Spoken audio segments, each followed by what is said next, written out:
She came to sign divorce papers. She left with bruises on her wrist and a stranger's voice still ringing in her ears. Claire Whitaker had survived 3 years of marriage to a man who smiled at charity galas and broke things behind closed doors. She thought she knew what danger looked like. She thought she could handle one last meeting, one last signature, one final ending. She was wrong about all of it. Because the man who saved her that rainy Tuesday morning in a Manhattan cafe wasn't a hero. He was something far more terrifying than the husband she was trying to escape. And somehow, God help her, that made her feel safe for the first time in years. If this story already has you gripping your seat, hit that like button right now and drop your city in the comments below. I want to see exactly how far this story travels. Now, let's get into it. The rain had been falling since before Claire woke up. The kind of heavy, relentless New York rain that turns taxi windows into smeared watercolors and makes every street corner feel like the edge of something unfinished. She sat at a small table near the back of Fortuna Cafe on West 54th Street with her hands wrapped around a ceramic mug she hadn't touched in 20 minutes, watching the door like she was waiting for a verdict instead of a man. She was, in some ways. The divorce agreement sat in a manila folder beside her elbow, 12 pages.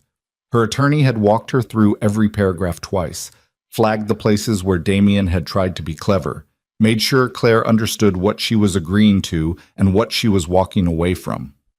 3 years of marriage reduced to clauses and signatures and the quiet bureaucratic surrender of a shared life. The attorney called it a clean exit. Claire thought that was an extraordinary lie.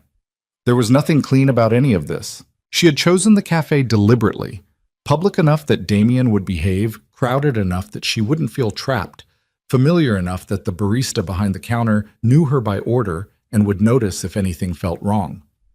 She had stopped thinking of that kind of calculation as paranoia approximately 18 months ago, when Damien put his hand through a wall 6 inches from her face because she had served dinner 20 minutes late. After that, safety planning stopped feeling neurotic.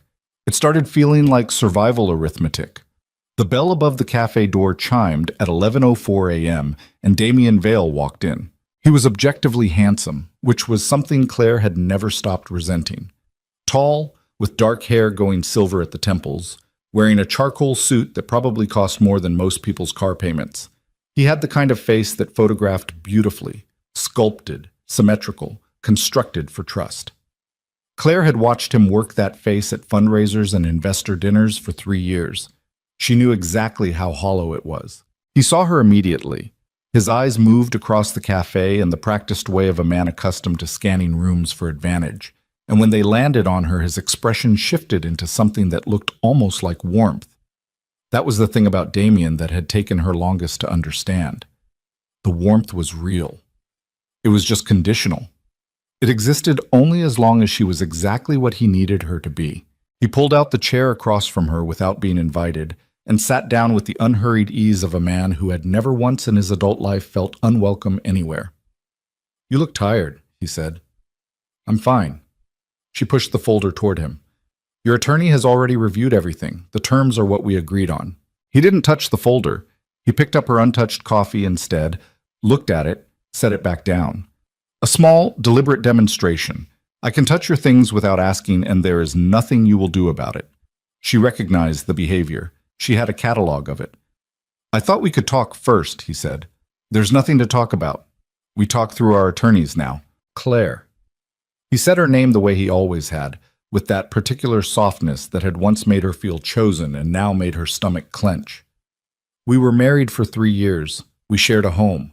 I think we can manage one conversation without treating each other like strangers."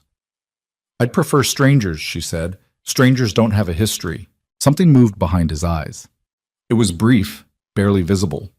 A flicker of the thing underneath the charming surface. The actual Damien Vale, who lived beneath the suits and the sculpted jawline and the careful social performance. She had learned to watch for it the way you watch for weather changes in the mountains. Fast pressure drops. Certain kinds of quiet. "You've been spending time with your friend Marta," he said pleasantly, "on the Upper West Side. That little apartment building on 86th, 3rd floor. Claire went very still. "I'm just saying, Damien continued, his voice staying warm, staying conversational, that I hope you're being careful. The city can be dangerous for women who don't have adequate support structures. There it was, wrapped in courtesy, delivered with a smile, but unmistakably what it was, a threat. The most Damien kind of threat, one that allowed him to claim innocence if challenged while landing with perfect calculated precision. Claire made herself hold his gaze.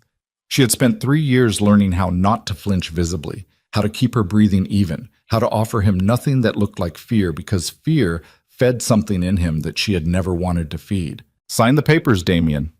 In time, he leaned back in his chair. I've been thinking about the asset division. I feel like my attorney may have been too generous with the settlement terms. Those terms have been agreed to. They're final. Nothing is final until signatures are on paper. His jaw moved fractionally. And I've been doing some research on your little restoration projects. The Callaway contract. The Mercier apartment. I wonder what those clients would think if they heard some things about your professional conduct. Your personal conduct. The cafe noise continued around them.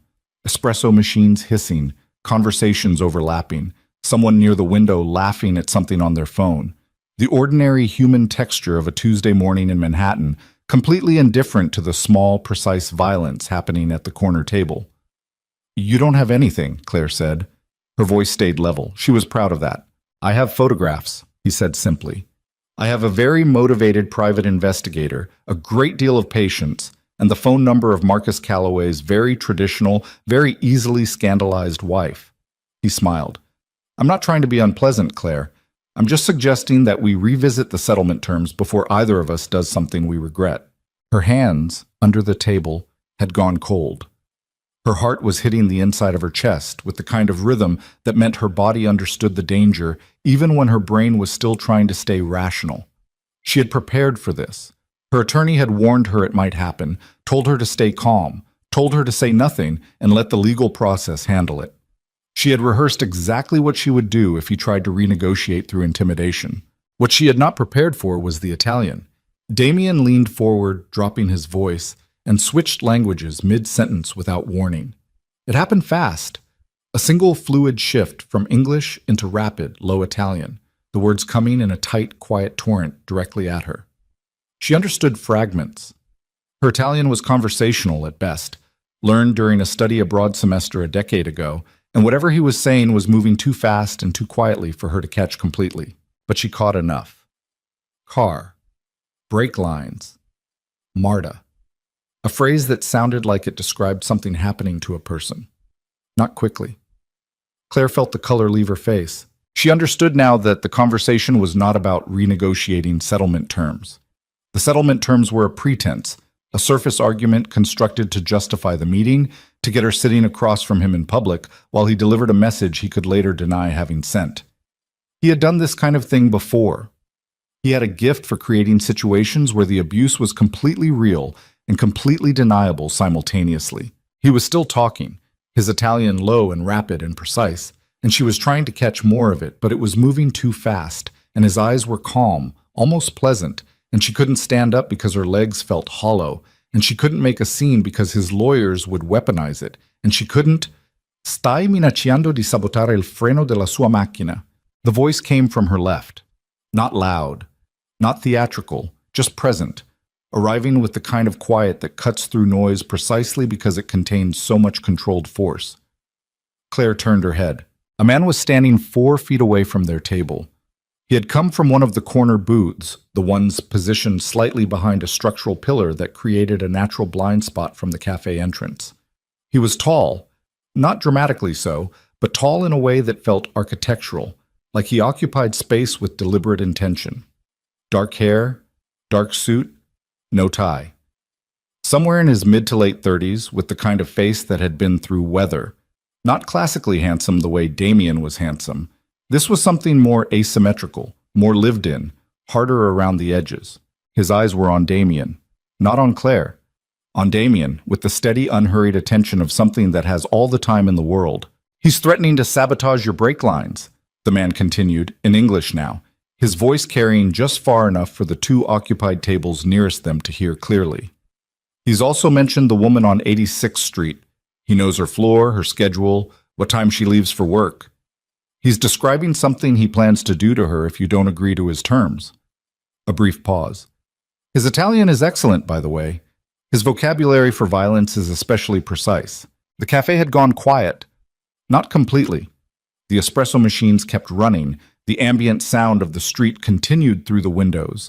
But the tables within radius of their corner had stilled, the way a forest goes quiet when something in it changes. Damien Vale was staring at the stranger with an expression Claire had never seen on his face before. She had seen him angry. She had seen him contemptuous, manipulative, performatively charming. She had seen him cruel in the specific, focused way of someone who had practiced cruelty until it became elegant. She had never seen him look small before. He looked small now.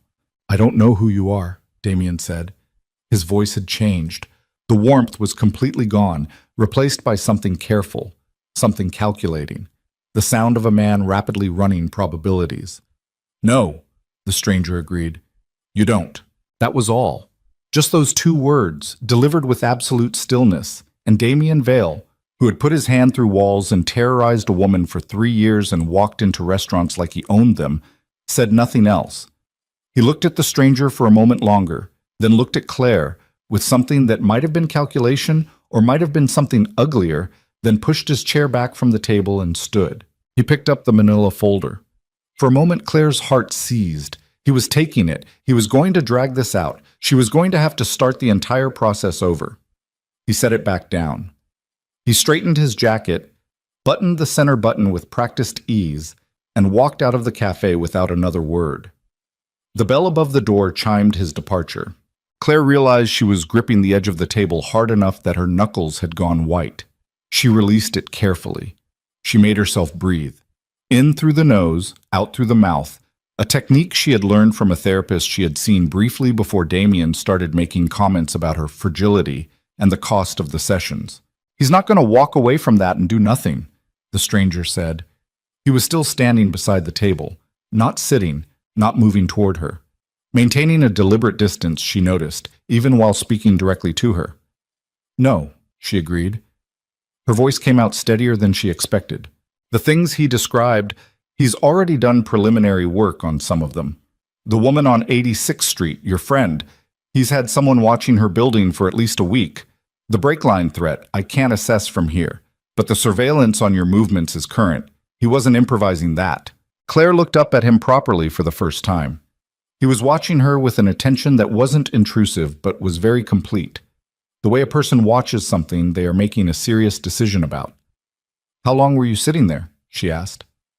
"Long enough." "Why didn't you say something sooner?" "Because for the first several minutes he was only threatening you professionally. That didn't require my involvement." The slightest pause. "The brake lines required my involvement." She wanted to ask him why, what that distinction meant, what the threshold was, who he was that he sat in corner booths in Manhattan cafes making judgment calls about when to intervene in other people's dangerous marriages. But her hands were shaking now, the adrenaline finding its way through finally, and she needed a second before she could manage complicated questions. "Are you all right?" he asked. "I've been better." "That's honest." He reached into the inside pocket of his jacket and produced a business card. He set it on the table in front of her, positioned so she could read it without picking it up. No corporate logo, just a name, Adriano Moretti, and a phone number. "If the situation escalates," he said, "call that number." "And who exactly answers that number?" "Someone who can help you with the kind of problem you currently have." She looked at the card. Clean cardstock, heavy weight, the name embossed rather than printed. "You make that sound very simple." "It isn't simple at all," he said, "but some problems are better handled by people who understand them." He left $300 bills on the table. His coffee, she realized, a cup of espresso sitting half-finished in the corner booth, and walked out through the back of the cafe toward what she assumed was a service exit or a side door, moving with the kind of purposeful, unhurried energy of a man who always knew exactly where the exits were. Claire sat alone at the table for a long time after that. She signed the divorce papers without Damien's signature. Her attorney would handle serving them, would handle whatever came next legally. And she held Adriano Moretti's business card in her hand and read the name 3 times, as if frequency would tell her something about the man it belonged to.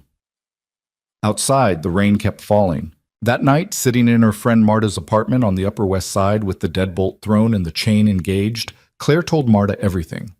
The Italian, the brake lines, Marta's name, her floor, her schedule. The stranger in the corner booth who had intervened with the calm of a man who was not remotely afraid of Damien Vale. Marta, who was practical above all things and had been telling Claire to leave Damien for 2 years before Claire finally listened, said, "You need to call that number. I don't know who he is." "You don't know who Damien is either, and you married him," Marta said flatly. "Call the number." Claire slept badly. She dreamed about Italian she couldn't understand, about a voice cutting through noise with the precision of a scalpel, about a pair of eyes that watched her with the kind of complete, unhurried attention that made her feel simultaneously seen and terrified. She called the number in the morning. It rang twice. Then, "Moretti?" Just his last name. Not a greeting, not a "how can I help you?" Just the name, stated with the same quiet certainty that everything else about this man seemed to carry. "This is Claire Whitaker," she said, "from the cafe yesterday." A brief pause. "I know who you are." Something about that should have alarmed her. Probably it should have alarmed her very much. "I want to know what you meant when you said you could help with my kind of problem." "I meant exactly that." "That's not an explanation." "No," he agreed. "An explanation requires a conversation. Are you available this afternoon?" She came to his townhouse on East 67th Street at 2 o'clock, which was earlier than he had suggested and 15 minutes before the time she had confirmed, because she had learned a long time ago that arriving early to unfamiliar places told you things about them that arriving on time never did. She stood on the sidewalk for a moment and looked at the building. It was remarkable. Or rather, it had been remarkable once, and was currently remarkable in the way that ruins are remarkable, through the visible evidence of what they once were. An 8-story limestone townhouse, probably built in the 1880s, with the kind of elaborate facade detailing that required master craftsmen and enough money not to care what anything cost. Arched windows, intricate cornices, a pair of stone urns flanking the entrance stairs that had probably once held elaborate plantings, and now held nothing but weather damage and ivy gone leggy and unmanaged. The building was clearly occupied. The front door looked recently maintained, the windows were intact, there were lights visible on the upper floors, but everything about it communicated a kind of accelerating neglect, like a very expensive thing that had been allowed gradually and then all at once to start coming apart. She rang the bell at 1:47 p.m. The door was opened not by Adriano Moretti, but by a woman in her 60s with silver-streaked hair pinned back severely and the expression of someone who had long since exhausted her tolerance for nonsense.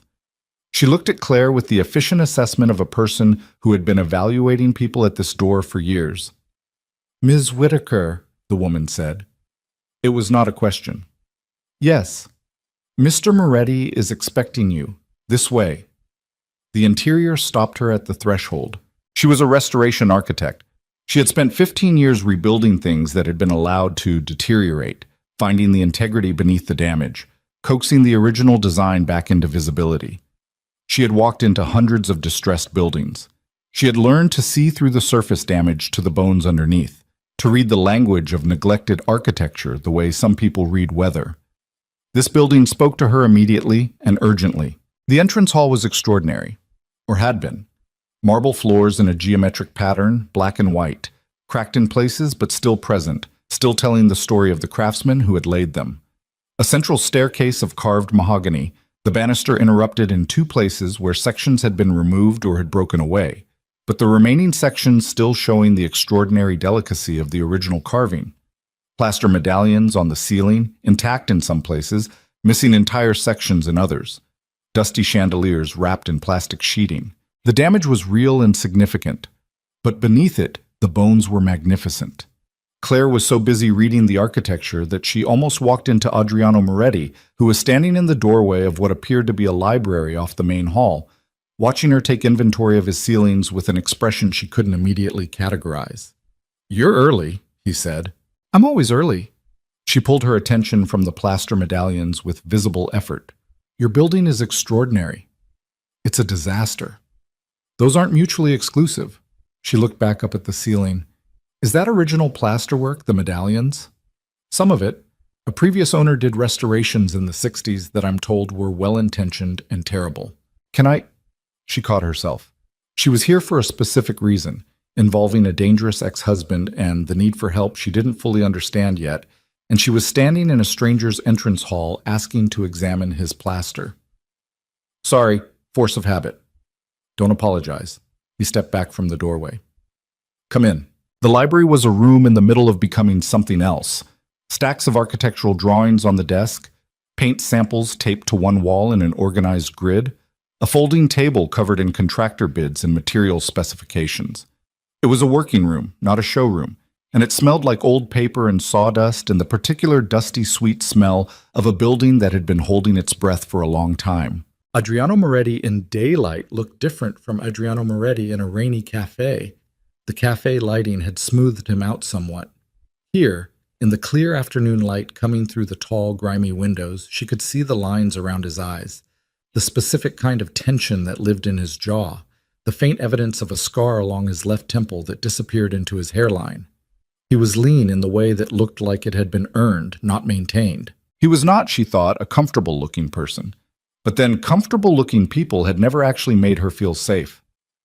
Sit down, he said, gesturing toward two leather chairs positioned near the fireplace, which was functional, she noticed, with wood stacked beside it and ash in the grate from recent use. I'll tell you what I can tell you. Then you can ask me what you want to ask me. She sat. He sat across from her, ankle crossed over knee, the kind of composed posture that wasn't practiced so much as structural.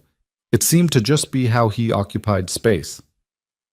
Your husband, ex-husband, she said, a fractional pause.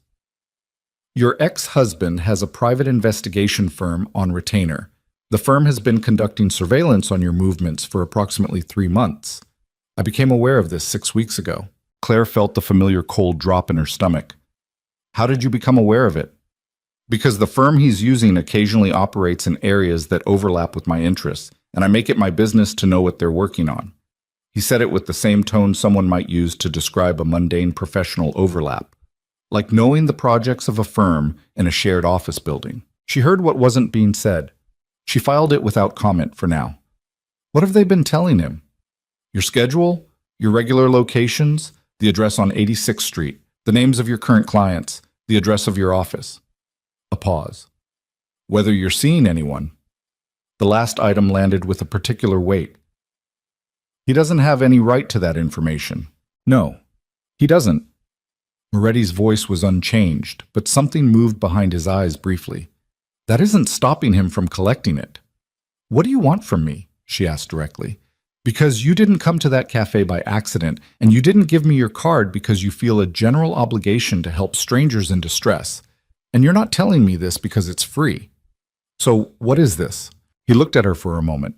It was the same way he had looked at her in the cafe, complete, unhurried, not invasive, but very thorough. The building needs a restoration architect, he said. It's been needing one for several years. I've met with 11 firms and rejected all of them for various reasons. Your firm has been on a list I've maintained for some time. You're offering me a job. I'm offering you a significant contract. The building is 8 stories, 18 rooms, plus service areas and rooftop terrace. The scope is extensive. The timeline is open. He paused. The compensation would reflect the scope. And the other part? There's no other part. It's a straightforward business arrangement. She stared at him. You just told me my ex-husband has a surveillance team tracking my movements and has threatened to sabotage my car and harm my friend. And your offer is that I come work in your building. Yes. You don't think those things are related? I think the contract stands on its own merits, he said. I also think that working from a base location that has its own security infrastructure, with drivers who can manage your transportation, would address some practical concerns about your current situation. Claire sat with that for a long moment. She was not naive. She had not been naive for a very long time, and whatever naivety she had once possessed had been efficiently removed by 3 years of marriage to Damien Vale. She understood that she was sitting in a room with a man who had appeared at a precise moment in a public space, who knew things about her private investigator situation that required his own intelligence gathering to know, who was now offering her a contract and, incidentally, security arrangements in the same breath. She understood that the word organized probably appeared somewhere in the description of the enterprise that had made Adriano Moretti's money. She also understood that Damien Vale had described cutting her brake lines in a language he didn't know she could partially understand, and that the police had told her, 18 months ago, when she had first tried to report his behavior, that there wasn't enough there to act on. "I'd need to see the full scope of the building," she said finally. "I don't sign contracts without a proper assessment. I'll want access to every floor, all original documentation if it exists. The contractor bids you already have so I can evaluate what's been proposed." "Of course. And I have conditions about how the work is managed. I run my own site. I make the design decisions. I don't work for clients who micromanage." "Understood. I also need to think about this for 24 hours. He nodded once, as if this was exactly the response he had expected. 24 hours. She stood. He stood with her. Old-fashioned, not performative, just a reflex of some kind. She picked up her bag and walked toward the library door, then stopped. "In the cafe," she said, without turning around. "You said you'd been sitting there long enough. Long enough to do what exactly? Long enough to decide whether you were going to intervene?" A pause. "Long enough to understand the situation. And if you had decided not to intervene, what would have happened?" "I don't know," he said, which was the most honest answer he had given her so far. "I made the decision I made." She left without asking him why. She spent 24 hours thinking about it, which mostly meant pacing Marta's apartment, calling her attorney to describe the meeting without exactly explaining who Adriano Moretti was, and standing at the window watching the street below in the way she had learned to watch streets, noting who was parked where, what moved, what stayed still. She noticed the black SUV that had been across the street when she arrived at Marta's building was gone by evening. She also noticed that the person she had vaguely registered near the corner coffee cart, nondescript, slightly too still, was gone the same time. Damien's surveillance. She was almost certain of it now. The next morning, she called the number again. "I'll take the contract," she said. "I'll come by Thursday to start the assessment." There was a pause on the line that lasted approximately 2 seconds and might have meant nothing. "Thursday?" he said. "Good." She arrived Thursday with her measuring equipment, her camera, her notebook, and her laptop loaded with every architectural database and reference resource she regularly used. She came prepared to work, because work was the only language she fully trusted, the only arena where she had always been completely sure of her own competence. She spent 6 hours walking every floor of the building. It was more extraordinary than she had imagined, more damaged, but more extraordinary. There were rooms she stopped in for long minutes just to understand what she was looking at. An upstairs sitting room where the original silk wall coverings were still present, faded nearly to nothing but present, the pattern still visible under raking light. A master bath with intact original tile work, hexagonal Carrara marble, improbable survivor of a century of weather and neglect. A rooftop terrace with views of the Manhattan skyline in every direction. The ironwork railing eaten with rust, but the layout intact. The bones of something that had once been someone's idea of paradise, still readable beneath the weather damage. She found Adriano Moretti on the top floor late in the afternoon, standing in a room that had been stripped to the studs, looking out a window at the skyline turning orange with the falling sun. He had his jacket off, his sleeves rolled to the elbow, which was the first time she had seen him without the full armor of the suit. She noticed the scar on his left forearm that matched the one on his temple, parallel lines that spoke of something specific and deliberate. He heard her come in and turned. "Well," he said. "It's going to take 2 years minimum," she said. "If you want it done right." "I want it done right. The budget conversations will be uncomfortable. Money isn't the obstacle." She looked at him across the bare, stripped room with the skyline going gold behind him, and the smell of old wood and plaster dust in the air, and something that had been tight in her chest for 3 years, maybe longer, maybe since before Damien, maybe since she had first learned that safety was something you had to construct and maintain and could lose without warning. Something in that tight place shifted very slightly. "Then we have a deal," she said. She drove herself home that night. Halfway down the FDR, she noticed the black SUV that had been behind her for 7 blocks. She noted the plate. She called the number from memory. "There's a car following me," she said. Black SUV, partial plate Lima Kilo 4. I see it, he said immediately. The cold surprise of that, I see it, present tense, immediate, landed in her stomach before she could process it. Are you? She checked her mirror again, saw nothing that looked like protection, saw only the ordinary chaos of Manhattan traffic. Where are you? Pull into the parking structure on 44th, level 3. Stay in your car. She pulled into the structure, drove to level 3, parked between two SUVs, and sat with her hands on the wheel and her phone pressed against her ear and her heart doing something complicated and too fast. She waited 7 minutes. Then her phone buzzed with a text from an unknown number. You're clear. The vehicle has been redirected. Redirected. She sat in the parking structure for another few minutes, just breathing, just letting the adrenaline metabolize into the ordinary feeling of being a person whose body had briefly thought it was in danger and was now recalibrating. She thought about the word redirected and all the things it might mean and decided deliberately and with full awareness not to ask. She started her car and drove to her apartment. The deadbolt, the chain, the window check that had become ritual. She did all of it automatically. She sat on her bed and looked at her phone and thought about a man who said, I see it in the present tense, while she was on a highway she hadn't told him she was on. She thought about what kind of man that made him. She thought about what kind of woman chose to work for that man anyway. Then she opened her laptop and started drafting the preliminary assessment report for the East 67th Street townhouse. Because work was what she had, and work was what she trusted. And somewhere in the back of her mind, something that felt uncomfortably like relief was beginning to take root in the space where fear used to live. Outside her window, Manhattan kept moving. Cabs and sirens, and the endless ambient roar of the city at night. Indifferent and relentless and full of things that happened in the dark between people who made choices with incomplete information. She had made her choice. She just didn't know yet how deep into his world that choice was going to take her. And in the stripped-down top floor of a crumbling townhouse 14 blocks away, Adriano Moretti stood at his window, looking out at the same city lights, and thought about a woman who had sat across from a dangerous man without crying, who had signed a contract with steady hands, who had looked at his ruined building and seen not the damage, but the bones. He thought about the way she had looked at the plaster medallions in the entrance hall with the same expression most people reserve for things that moved them. He thought about the fact that she was the first person in longer than he could clearly remember who had asked him a direct question and expected a real answer.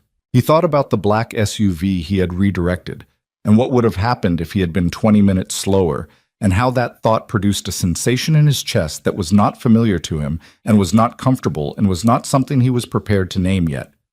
Below him, the city moved. Above him, the plaster ceiling of his ruined mansion held the memory of what it had once been, waiting to become something again. Neither of them slept much that night. The preliminary assessment report took Claire 4 days to complete, which was 2 days longer than it should have taken and 1 day shorter than she needed. She kept stopping. Not because the work was difficult, the work was the easiest part of everything currently happening in her life, but because the building kept interrupting her concentration with new things to look at, new things to measure, new evidence of original intention buried under decades of incremental damage. She found herself returning to the same rooms twice, sometimes 3 times, not because she had missed something technically, but because she wanted to understand them. The upstairs sitting room with the ghost of silk wall coverings. The kitchen level, stripped and gutted in the 90s, but with the original butler's pantry intact behind a false wall someone had installed and apparently forgotten. The narrow servant's staircase that ran from the basement to the 6th floor and was structurally sound and had the most extraordinary cast-iron newel posts she had ever seen in a private residence. It was, she had decided by the end of the 2nd day, the most interesting building she had ever been asked to work on, which was inconvenient given everything else. She saw Adriano Moretti briefly each day. He was present in the building but not intrusive, available when she had questions, absent when she was working, possessing the particular skill of some people who are very comfortable with silence in shared spaces. He did not hover. He did not second-guess her measurements or offer unsolicited opinions about design directions. He answered her questions directly and without padding, and when he didn't know something, he said so and found out. He was, professionally, almost exactly what she would have designed in a client, if she could have designed one. She was aware that this was itself a kind of information. On the fourth day, she sat across from him in the library with her laptop open and the preliminary report on screen and walked him through her findings section by section. He listened without interrupting. He asked 3 questions, all of them specific and technically informed, which told her he had done his own research at some point. The budget estimate for full restoration, she said, is between 4.2 and 5.8 million, depending on what we find once we open the walls. That range could shift in either direction. All right, that's a very large number. I'm aware of what it is. Some clients hear it and decide to do partial restoration. Prioritize the public rooms, leave the service areas utilitarian. I want to make sure you understand the full scope before we commit to a direction. He looked at her steadily. I want the full building restored, every floor, every room, including the servants' staircase. She blinked. You noticed the newel posts? I noticed you spent 40 minutes on that staircase yesterday morning. She felt her face do something she hadn't intended it to do. She looked back at her screen. The servants' staircase is structurally sound and the ironwork is exceptional. It would be a significant loss to... I just said I want it restored. Right. She closed her laptop. Then we have a direction. He poured 2 glasses of water from a carafe on the desk. He had a habit, she had noticed, of managing small practical things himself rather than calling for his housekeeper, Elena, to do them, and pushed one toward her side of the desk. The car that followed you Thursday, he said, without any transitional setup. The firm that runs it has been paid through the end of the month. After that, the contract with your husband becomes significantly more difficult for them to service. Claire felt the stillness that settled over her whenever he said something that she had to sit with for a moment. You're telling me you interfered with Damien's surveillance contract. I'm telling you that the firm's operating environment has become more complicated. That's a very elegant way of saying something quite specific. He met her eyes without shifting. Yes, she should have pushed back on this. She should have said something about boundaries, about the fact that she was a grown adult who could manage her own problems, about the fact that accepting this kind of help created a debt structure she didn't fully understand yet. She had the speech ready. She had given versions of it to herself in the mirror that morning. Instead, she said, "What about Marta? Someone drives past her building twice daily. If that changes, you'll be told." The water glass was cold in her hand. She set it down. I haven't agreed to any of this. No. You did it anyway. Yes. She looked at him for a long moment. His expression was even, patient, carrying none of the defensive energy that most people produced when they had done something that might be criticized. He looked like a man who had made a considered decision and was prepared to explain it once if asked, but would not apologize for it. Why? She asked. He was quiet for a moment, not the quiet of someone choosing a lie. She had been married to a man who chose lies, and she knew what that silence sounded like. This was the quiet of someone deciding how honest to be. Because the situation required it, he said, and because I was in a position to address it. That's not a complete answer. No, he agreed. It isn't. She waited. He didn't offer more. She decided for now to leave the incomplete answer where it was. She moved into the townhouse 11 days later. It was not her idea, initially. Adriano raised it as a practical suggestion. The commute from her apartment in Brooklyn was adding 90 minutes to her daily site work, and the building had a fully functional guest suite on the 4th floor that was better appointed than most apartments in the city. She could work longer hours, manage the contractors more effectively, save the commute time for actual restoration decisions. All of that was true. She knew it was true. She also knew that 3 days before he raised the suggestion, Damien had appeared outside her Brooklyn building at 11 p.m. She had seen him from her 3rd floor window, just standing on the sidewalk across the street, looking up. Not doing anything, just standing there, letting her know that he knew where she was, that the removal of the surveillance firm had not removed him, that he was capable of managing his own watching. She had called the number. Adriano had answered on the first ring. By the time she looked out the window again, Damien was gone, and she didn't know what that meant or how it had happened and had felt, simultaneously, deeply relieved and deeply unsettled by her own relief. She moved into the 4th floor guest suite on a Tuesday with 2 suitcases and her work bag and a box of reference books that Elena received at the door with the expression of a woman who had been expecting this development for some time. The suite was beautiful in the quiet, undramatic way of rooms that had been arranged by someone with genuine taste rather than money-performing taste. A four-poster bed with linen the color of old cream, built-in bookshelves that someone had actually filled with real books, not decorative books. Windows that looked out over the back garden, which was overgrown and lovely in the way that overgrown gardens get when they've been left alone long enough. She unpacked with the efficient speed of a person who had learned not to accumulate things that were difficult to leave behind.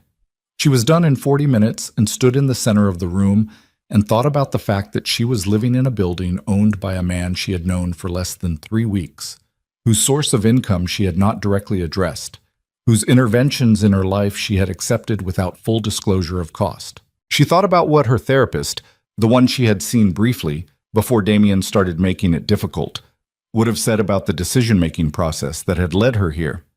She thought about Damien on the sidewalk at 11 p.m., looking up at her windows. She went to work. The first week in the building established patterns quickly. Claire started work at 7 and rarely stopped before 8 in the evening. Contractors arrived at 8 and departed at 5. The hours between 5 and 8 were her favorite, when the building belonged to its own sounds, settling wood, the particular silence of old masonry at rest, and she could walk the floors and think without managing anyone. Adriano was present in the building most mornings and some evenings. He worked in the library. She could hear him through the floor sometimes, the low rumble of a voice on a phone call, occasionally visitors she heard but never saw.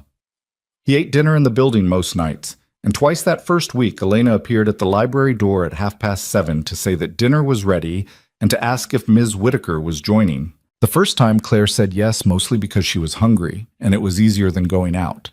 The second time she said yes because the previous dinner had been unexpectedly good and the conversation had been unexpectedly comfortable, which was a state she had not associated with dinner in years. They ate at the long table in the partially restored dining room by candlelight because the electrical work on that floor wasn't complete yet, and this created an atmosphere that was entirely accidental and slightly absurd. Tapered candles in century-old silver holders, good wine, a dining room that was half scaffolding and half grandeur, and the two of them at one end of a table built for 14. He asked her about her work, not in the polite, passing way that people asked about work to seem interested. He asked specifically, following up on things she said, remembering details from previous conversations, building a picture of how she thought about the relationship between original design intention and contemporary intervention. She asked him about the building's history, which he knew in detail, going back to the original owner, a shipping magnate who had commissioned it in 1887. He told her the history of the building without making it feel like a tour, moving through decades with the ease of someone who had spent real time with the material. "You care about it," she said one evening, slightly surprised by the realization. "It belonged to my grandfather," he said, "and his father before him. The family acquired it in 1923. A pause. "It has been neglected by every Moretti who inherited it, including me, until recently." "What changed?" He looked at her across the candles. "I decided I'd been neglecting things long enough." She didn't know entirely what he meant by that. She had the clear sense that it wasn't only about the building.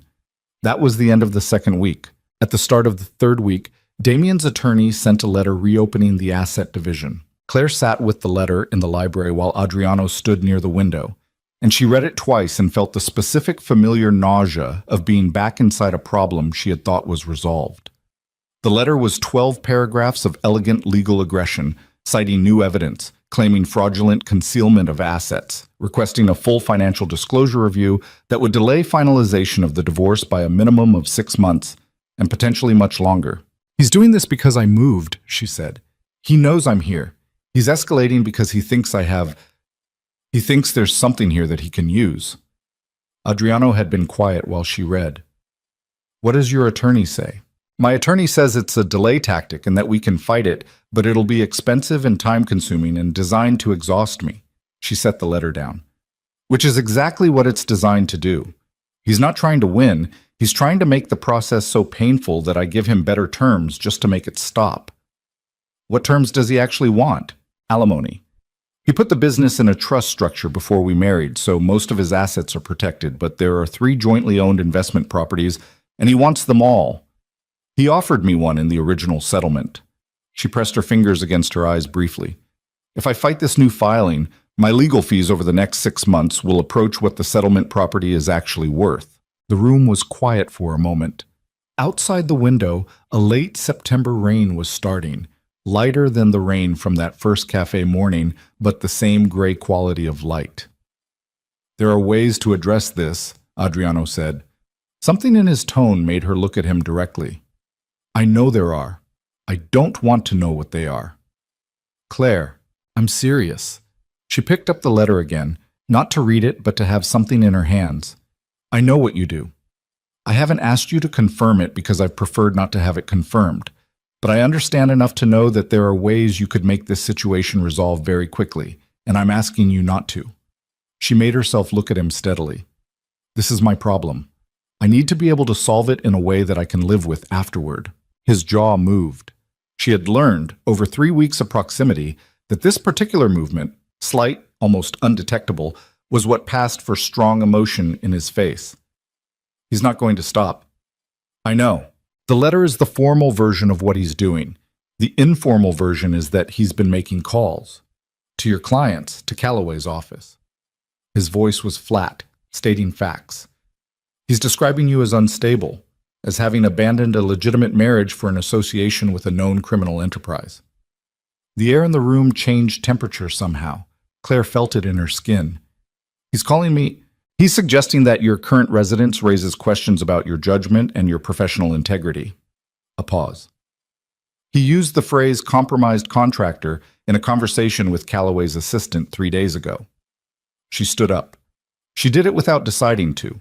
Her body made the decision before her brain caught up, needing to be vertical, needing the physics of standing in order to manage what was happening in her chest. You've been monitoring his communications, she said. Yes? For how long? Since the cafe. She turned toward the window so she wasn't looking at him directly because she needed a second to decide what she felt about this before she had the conversation. Outside, the rain was picking up, tapping against the old glass with its uneven sound. She felt grateful, which was not what she wanted to feel. She also felt invaded, which was legitimate and real. She also felt the cold, concrete understanding that without that monitoring, she would have had no idea about the Calloway call, and she would have walked into a client meeting unprepared, and Damien would have been 3 moves ahead of her while she thought she was managing the situation. You should have told me, she said. Her voice was even. She was proud of that. Yes, he said. I should have. She turned around. He was watching her with that complete attention, braced in a way that was barely visible but present.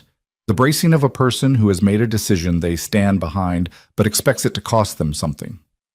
What else? She said. A pause. What do you mean? What else have you been monitoring or managing or redirecting that I don't know about? I want everything, right now. He was quiet for 3 seconds that felt significantly longer. Then he laid it out. The surveillance firm. 2 other individuals Damien had approached about gathering information. A conversation Damien had with his own attorney in which he described specific intentions regarding Claire's professional reputation. The monitoring of Damien's own financial movements that Adriano had been conducting through channels he described briefly and without detail. She listened to all of it without interrupting. Her face felt very still while he talked, the way faces go still when they are processing information faster than emotion can keep up with. When he finished, she said, You've been running a parallel operation to protect me this entire time. I've been managing a situation that required management. That's not what I asked. He held her gaze. Yes, I have. Without telling me. Without telling you. She walked to the window and stood with her back to him for a moment, arms crossed, watching the rain hit the overgrown garden. She was trying to locate, in the complicated territory of what she was currently feeling, the thing that was most important to respond to first. I need you to understand something, she said, without turning around. I spent 3 years with a man who made decisions for me, who decided what I knew and when I knew it, and what I was capable of handling, who thought that managing the information I received was protecting me. She paused. It wasn't protection, it was control. And I cannot be in a situation that feels like that again. She heard him move, not toward her, just a shift of weight. What I did is not the same thing. You decided what I knew. I decided what I told you when, based on what was actionable. That's different from hiding things to maintain power over you." His voice was still flat, but there was something underneath it now, something with more force. "Damien kept you in the dark so you couldn't defend yourself. I was trying to remove the threats before they reached you." She turned around. "And you don't see any problem with how similar those justifications sound?" He looked at her for a moment. His jaw did the thing. "Yes," he said. "I see the problem." The honesty of it landed differently than she expected. They stood on opposite sides of the room with the rain outside and the candles starting to gutter in a draft from somewhere.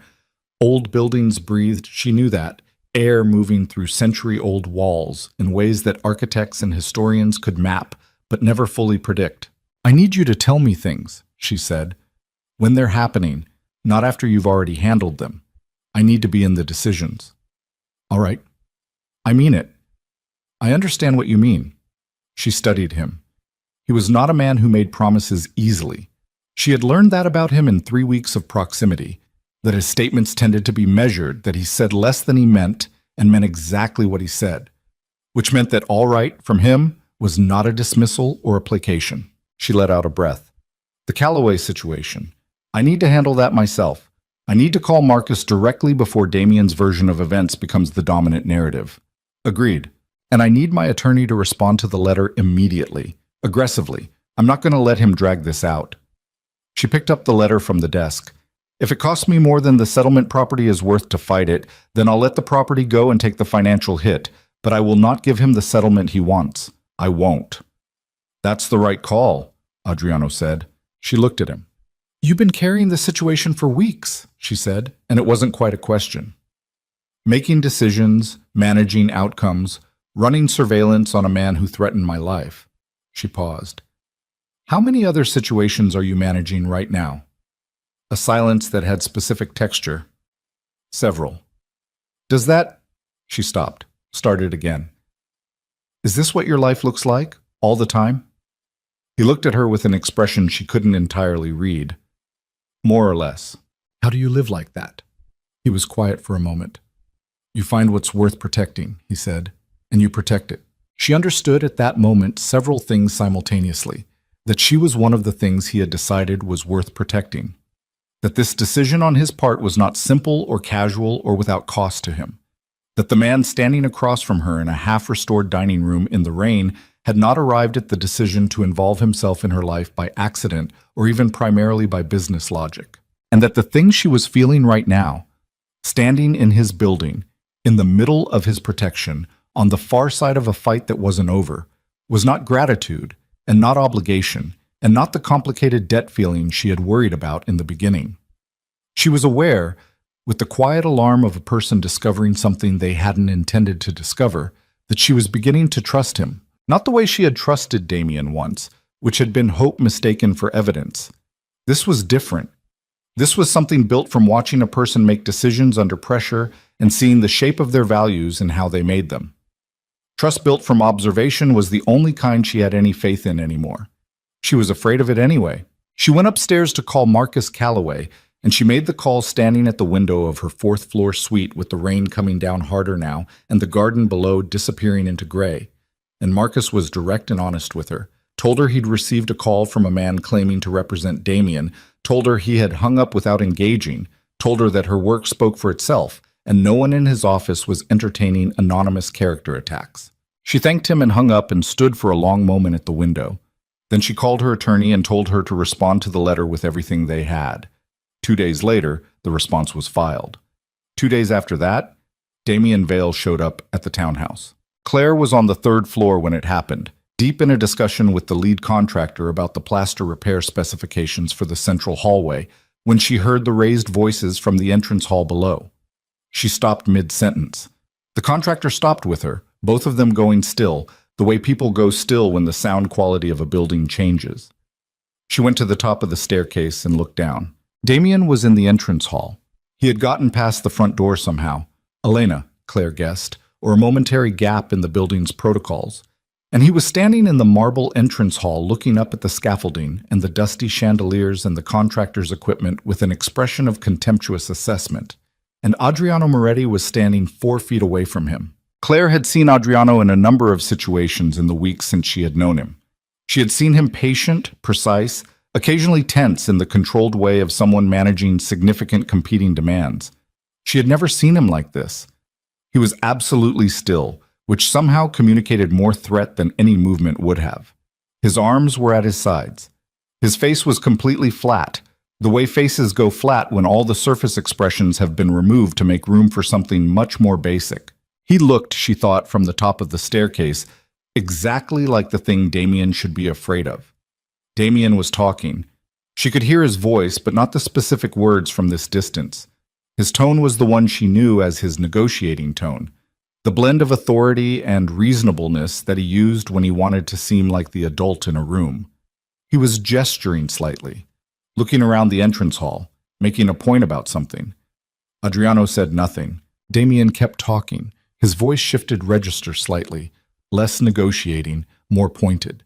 He looked toward the staircase, and Claire pressed herself slightly back from the railing, and she wasn't sure if he saw her or not, but his expression changed, became more fixed on whatever point he was trying to make.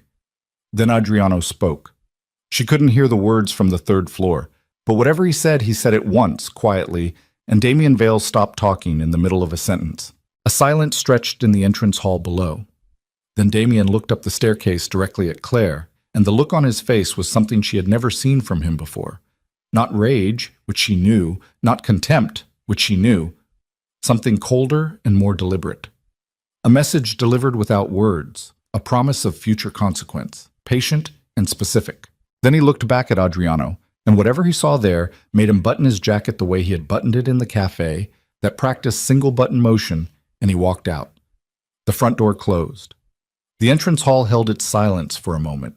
Then Elena appeared from somewhere and closed the inner vestibule door with her particular quality of disapproval at the state of things, and the contractor on the 3rd floor cleared his throat beside Claire, and the building went back to its ordinary working sounds. Claire's hands were flat against the staircase railing. She made herself release it. She walked downstairs. Adriano was still standing in the entrance hall looking at the front door. He turned when he heard her on the stairs. His face was returning from wherever it had been, the surface expressions reassembling. "What did he say?" she asked. "Nothing you need to hear." "That's not what we agreed," she said, and her voice came out sharper than she intended because her heart was still doing its too fast thing and her hands were still cold. He looked at her for a moment, then, "He came to make sure I understood that anything I've done to complicate his situation will be matched. He wanted me to understand that he is not manageable." "And what did you say to him?" Adriano's expression did something she had never seen it do before. Not quite a smile, so more the ghost of one, without warmth. "I told him he was welcome to try." She stood on the bottom step of the scarred mahogany staircase and looked at the man at the bottom of it, and thought about Damien's face looking up at her from the entrance hall, that cold, deliberate look that had promised something specific and patient and bad. "He's not going to stop," she said.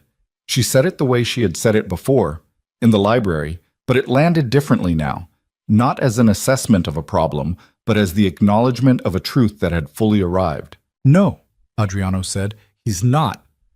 The entrance hall smelled like old marble and sawdust and the faint outdoor smell of rain from the opened front door.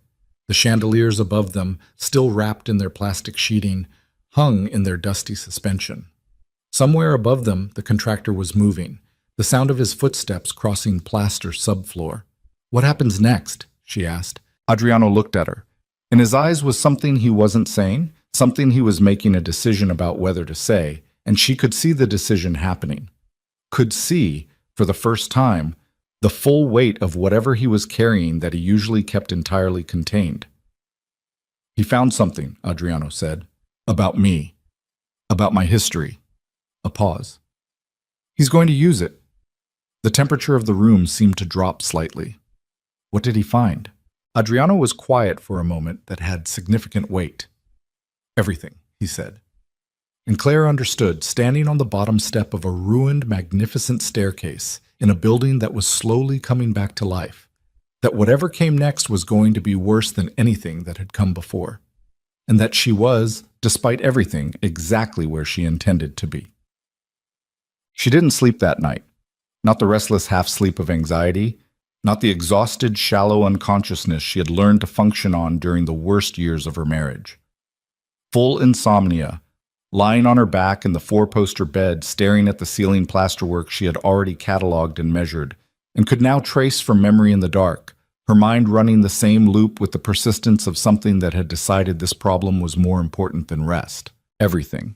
He had found everything. She turned that word over and over. It was a specific word. Adriano had chosen it deliberately. He was not a man who reached for imprecision, which meant it was not exaggeration, not anxiety producing a worst-case estimate. It was a statement of actual fact. Damien Vale, who had the money and the patience and the motivated cruelty to dig until he found what he was looking for, had found everything there was to find about Adriano Moretti. And Adriano, who had looked at her after saying it with the expression of a man lowering a very heavy thing he had been carrying alone for a long time, had not told her what everything meant. She had asked. He had said, "Tomorrow. Let me make some calls tonight." She had accepted that because she could see he needed the hours, and because she was honest enough with herself to acknowledge that she was not entirely sure she was ready to hear it yet. There was a version of tomorrow's conversation that would require her to make decisions she wasn't prepared for tonight, standing on a staircase with her hands still cold from watching Damien look up at her like a man marking a target. So she lay in the dark and traced ceiling plaster and waited for morning. He was already in the library when she came downstairs at 6:45. The room smelled like coffee and the particular staleness of a space where someone has been working through the night. A quality of used air, papers rearranged, the faint acidity of concentration. He was at the desk with his jacket off and his sleeves rolled, which she had come to understand as his working state, and there were 3 stacks of documents in front of him that had not been there yesterday. He looked up when she came in. His face was tired in the specific way of someone who had not slept but had been productive rather than just wakeful. There were shadows under his eyes that she hadn't seen before. "Sit down," he said. Not unkindly, just direct. She sat in the chair across the desk. Elena appeared with coffee without being asked, set 2 cups down, and left with the efficiency of a woman who had learned when rooms required her absence. Adriano looked at the coffee, then at Claire. He had the posture of someone organizing a significant amount of information into a linear sequence, deciding where to begin. "My family," he said, "has been involved in organized crime in New York since 1931. My great-grandfather established the initial enterprise. My grandfather expanded it. My father inherited it and ran it until he died 12 years ago." A pause. "I inherited it at 31. Claire held her coffee cup and said nothing. She had known this, in the structural way that you know something you have chosen not to examine directly. Hearing it stated was different. It had weight and texture that the unexamined version didn't. The current operation involves approximately 40 people in direct employment and a significantly larger network of affiliated enterprises. Import, construction, waste management, several legitimate businesses that function as they appear to function, and several that don't." He was watching her face while he said this, not defensively, but with the attention of someone monitoring for the specific kind of response that would end the conversation. "I have been investigated by federal authorities 4 times. I have never been charged. This is partly because my attorneys are excellent, and partly because the investigations have consistently lacked the witness cooperation required to build a prosecutable case." "Why haven't they had witness cooperation?" she asked. She knew the answer. She needed to hear him say it. "Because people who might testify understand the personal cost of doing so," he said evenly. "And because I have spent 12 years ensuring that the direct evidence connecting me to specific operations is managed carefully." She set down her coffee cup. "When you say managed, I mean that I am not stupid, and I am not careless." He held her gaze. "I have not personally committed the acts of violence that the people who work for me have committed. I have given orders that resulted in those acts. That distinction matters legally. It does not particularly matter morally." The last sentence arrived with a flatness that told her he had thought about this, repeatedly and seriously, without the comfort of self-justification. "What did Damien find?" she asked. Adriano turned one of the document stacks toward her. A federal investigation that was closed 18 months ago. It concerned a specific contracting arrangement in the construction sector, bid manipulation, payments to union officials, 2 instances of property destruction that discouraged competing bids. He paused. One of those instances resulted in a fire. The building was unoccupied. No one was hurt. The investigation closed when the key witness withdrew cooperation. She looked at the documents without touching them. And Damien has this. He has a copy of the investigative file. I don't yet know how he obtained it. That's under review. The file contains enough to make my life extremely complicated if it reaches the right people. He paused. Or the wrong people. He's going to use it to threaten you into withdrawing your... She stopped. He wants you to stop protecting me. He wants more than that. Adriano's voice was unchanged, but his jaw had the tightness she recognized.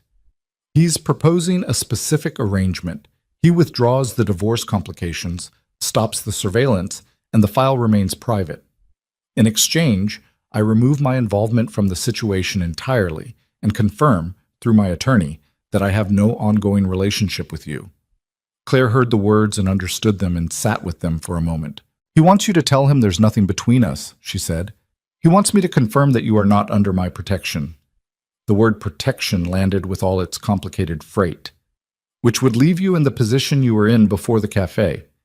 Without the surveillance complications, yes, he's offering to remove those, but also without any structural barrier to his other plans. The brake lines, she said, among other things. She stood up. She needed to move, the same reflex as the library 2 days ago. Her body deciding that standing was more compatible with processing this than sitting was. She walked to the window. The garden was gray in the early morning light, the overgrown roses holding the last of their October color, the ironwork of the perimeter fence going dark with morning damp. He'll hurt you, she said to the window. If you don't take the deal, he'll send the file wherever it does the most damage. Yes. And if you do take the deal, then you're alone with a man who has already demonstrated what he does to you when no one is watching. She turned around. This is not a real choice. No, he agreed. It isn't. She looked at him across the room. He was watching her with that complete attention, and she could see beneath the controlled surface the weight of what he was carrying. Not fear. She didn't think he experienced fear in the ordinary register, but something that functioned like it. Something that cared about outcome. Something that was not, she understood now with sudden clarity, primarily about self-preservation. You're not afraid of the file, she said slowly. He was quiet. You could manage the file. It's 12 years of careful management. You said so yourself. You have attorneys, and you have resources, and you have the kind of relationships that make investigations fail. The file is a problem, but it's not a fatal problem. She paused. You're afraid of what happens to me if you take the deal. Yes, he said. The word fell into the room and occupied it. She sat back down. She pressed her fingertips to her temples and thought, hard and fast, the way she thought when she was on a job site and something structural had failed and she needed to find the solution before the problem became irreversible. She thought about Damien's face in the entrance hall. She thought about everything. She thought about 12 years of careful management and 40 people in direct employment and a closed federal investigation, and a man who had sat in a corner booth in a cafe and decided that brake lines were the threshold. Tell me about the fire, she said. Adriano's expression shifted almost imperceptibly. You don't need... Tell me about the fire. A pause. Then, a competing contractor was underbidding a project that had been committed to one of my affiliated companies. The project was significant. The competing contractor received warnings that were not taken seriously. He stopped. A supply warehouse owned by the competing contractor experienced a fire. It was ruled arson. The investigation identified a connection to my organization. The contractor withdrew from competition, and the contract was awarded as intended. She listened to every word. She did not let her face do anything she hadn't decided it would do. Was anyone in the warehouse? She said. No. You made sure of that. He looked at her steadily. Yes. She thought about that for a moment. The distinction he had drawn. The distinction that mattered legally and didn't particularly matter morally. The moral weight of giving an order versus executing one. The moral weight of ensuring a building was empty versus burning it regardless. She was not going to pretend these were clean distinctions. She was also not going to pretend that Damien Vale, who had described cutting her brake lines in a language he thought she couldn't understand, occupied simpler moral territory. "What does Damien want from me?" she asked. "Specifically, the 3 properties and a statement from you for the divorce record, confirming irreconcilable differences without fault attribution. He wants to walk away clean. No record of abuse, no financial penalty, everything split on his terms." "And then what? He just lets me go? After all of this?" Adriano's expression told her what he thought of that scenario. "He won't," she said, "even if I give him everything he wants. He won't just let me go." "No," Adriano said, "I don't believe he will." She thought about what that meant. She thought about it fully and without flinching, the way she had learned to think about difficult structural realities, not around them, not past them, directly at them. Damien had spent 4 months escalating a situation that he could have simply allowed to resolve. He had hired investigators, made calls to her clients, appeared outside her building at night, showed up at a townhouse belonging to a man he knew was dangerous. This was not the behavior of a man who wanted a clean exit. This was the behavior of a man for whom the exit was not the point. The point was the making of her life small enough and frightened enough and compromised enough that she could never fully leave him, even after the legal document was signed. This was the thing she had been trying to name for months, the thing her attorney skirted around with careful language, and her therapist had been trying to help her articulate before she stopped going. It wasn't about the properties. It wasn't about the settlement terms. It was about ensuring that wherever she went, he had been there first, had laid enough wreckage that she would always be standing in it. She had known this. She had known it and been trying to survive it one day at a time. Sitting across from Adriano Moretti in his library in the gray October morning, she realized that surviving it one day at a time was not going to be enough. Her phone rang. She looked at the screen. Her attorney, Rachel Brenner, calling at 7:14 in the morning, which was not a time Rachel Brenner called unless something had happened. She answered. "Claire." Rachel's voice was controlled in the way that trained legal professionals controlled their voices when delivering bad news. "I need you to hear something before you see it anywhere else. There's a piece running this morning. It appears to be going up in the next hour in a financial news outlet. It's about Adriano Moretti and his business connections. It includes references to your current living situation and professional relationship." The cold dropped through her stomach. "What outlet?" Rachel named it. It was not a tabloid. It was not gossip. It was a financial and business publication with genuine readership and legitimate credibility, the kind of outlet that Damien's World, the fundraising galas, the investor dinners, the social infrastructure of New York wealth, actually read and referenced. "Who gave them the story?" Claire said, though she already knew. "The sourcing is anonymous. The information is specific enough that it had to come from someone with direct access to investigative records." A pause. "Claire, the piece mentions your name. It describes you as a contractor currently employed by and residing in the home of a known organized crime figure. It raises questions about your professional judgment and suggests that some of your current client relationships may benefit from review." Claire was aware of Adriano watching her from across the desk. She kept her voice level. "How bad is it?" "It's bad enough that Marcus Calloway's office is going to see it. It's bad enough that every client you currently have or are pursuing is going to see it. It's bad enough that—" Rachel paused. "It's bad enough that I'm calling you at 7 in the morning." She thanked Rachel and ended the call and set the phone on the desk with the careful placement of someone managing their own hands. "The file," she said. "He didn't wait." Adriano's face had gone very still. "He moved faster than I expected. When did he send it?" "Last night, apparently." Something moved behind his eyes. "While we were having the conversation in the entrance hall, he had already sent it." She understood what that meant, that the visit, the confrontation, Adriano's message about being welcome to try, all of it had happened after Damien had already lit the fuse. He had come to the townhouse not to negotiate but to watch the ignition, to see Adriano's face when he realized the timeline. "He played you," she said. "Yes." Flat and absolute. "He did." She looked at her phone. In 45 minutes, an article was going live that would attach her name to an organized crime investigation and raise questions about her professional integrity to every person in her industry who mattered. The Callaway contract, which was the largest project of her career and the foundation of the next 3 years of her professional trajectory, would be under immediate review. The 3 other active clients she currently had would read the same piece and make their own calculations. She had built her professional reputation over 15 years. She had rebuilt it specifically and carefully over the 3 years of her marriage, during which Damien had consistently undermined her confidence and occasionally her opportunities, and she had rebuilt it anyway, project by project, through the quality of the work itself. In 45 minutes, Damien was going to take a hammer to the foundation of that rebuilding. "Can it be stopped?" she asked. "The piece? No. It's already formatted. Once it's submitted to publication, the outlet's decision is independent." He paused. "I have a call into someone with influence at the outlet. I'm waiting to hear back, but the timeline makes it very unlikely." And the other calls he made, "To my clients, before today. Those are already in motion. I've been monitoring them but not intervening. At your request." There it was. At your request. She had asked him to let her handle her own problems. She had drawn the line about intervention, and she had been right to draw it, for the reasons she had drawn it, and Damien had known exactly what that line would cost her.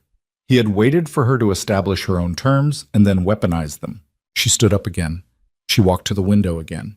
She stood there and looked at the garden and thought about what she was about to lose and made herself look at it directly, the way she made herself look at structural damage directly, without softening it, without hoping it was better than it was, with the full clinical clarity of someone who needed to understand the actual extent of the problem before they could begin to fix it. Her phone buzzed.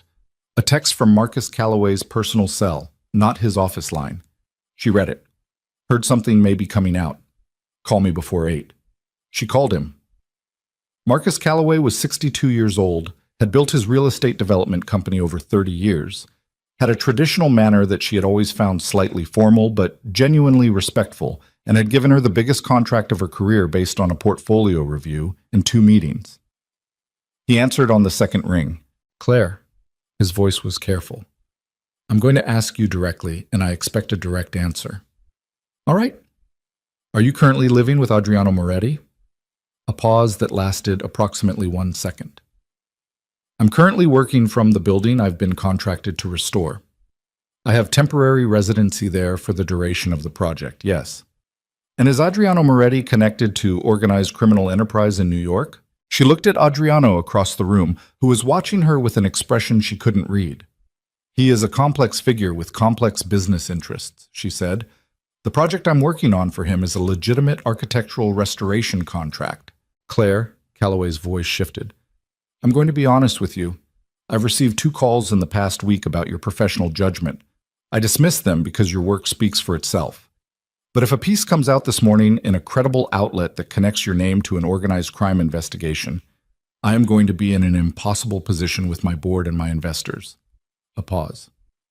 "I need you to tell me this isn't what it appears to be." She thought about all the things she could say, all the ways she could frame it, contextualize it, present the legitimate dimensions of the work and the personal circumstances that had led to the living arrangement and the professional integrity that had never wavered for 15 years. She thought about Damien designing this exact moment, the calls before the article timed to arrive before she could respond, the framing that would make any explanation sound defensive, the audience, Callaway's board, his investors, her other clients, who would read the piece and then read any response she offered through the lens of the piece.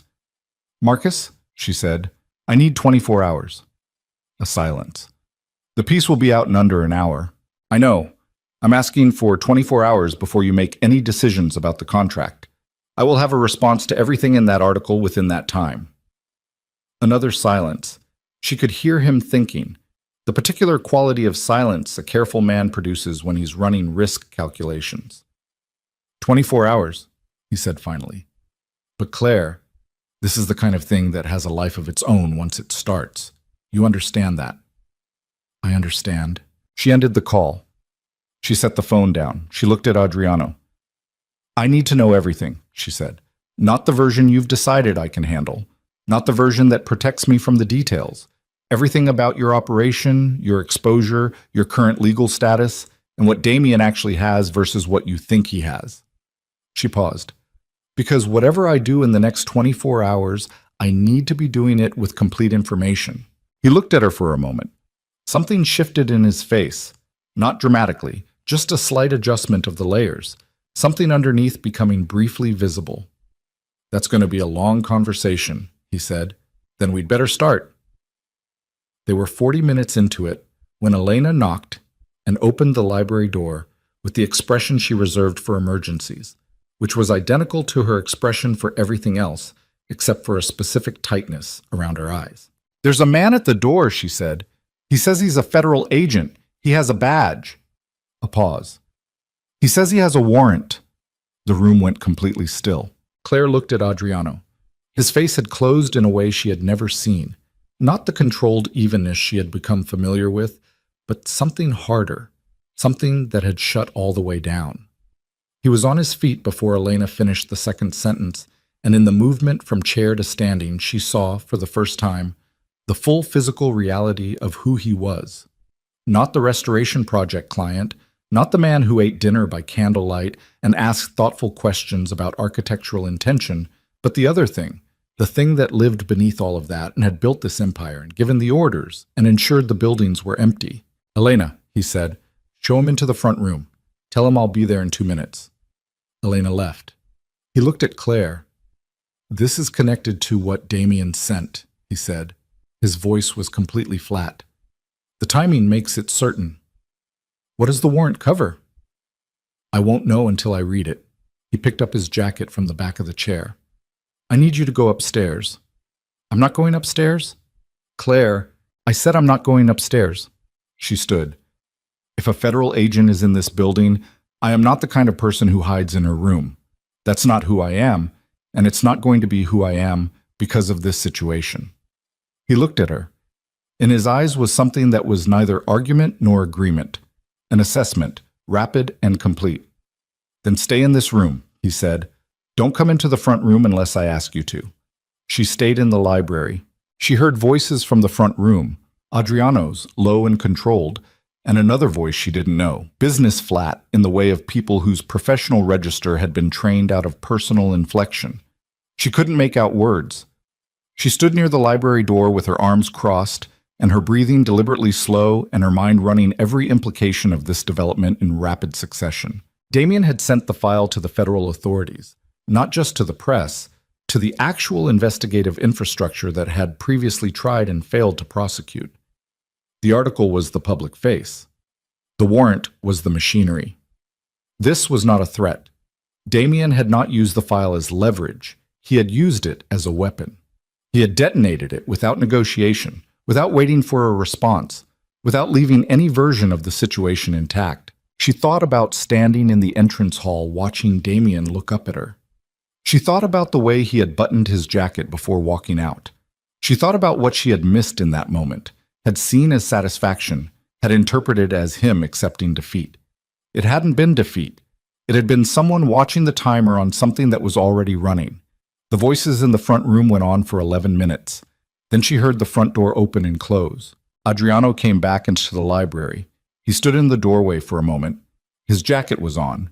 His face was the controlled flat that she had learned was not actually absence of expression, but a very specific kind of management. Everything present, nothing released. Warrant for financial records, he said. 3 years of records from specific entities. I have 48 hours to produce them. A pause. My attorney is already involved. Is this survivable? She asked. He looked at her. Legally? Yes. With time and resources, yes. Another pause.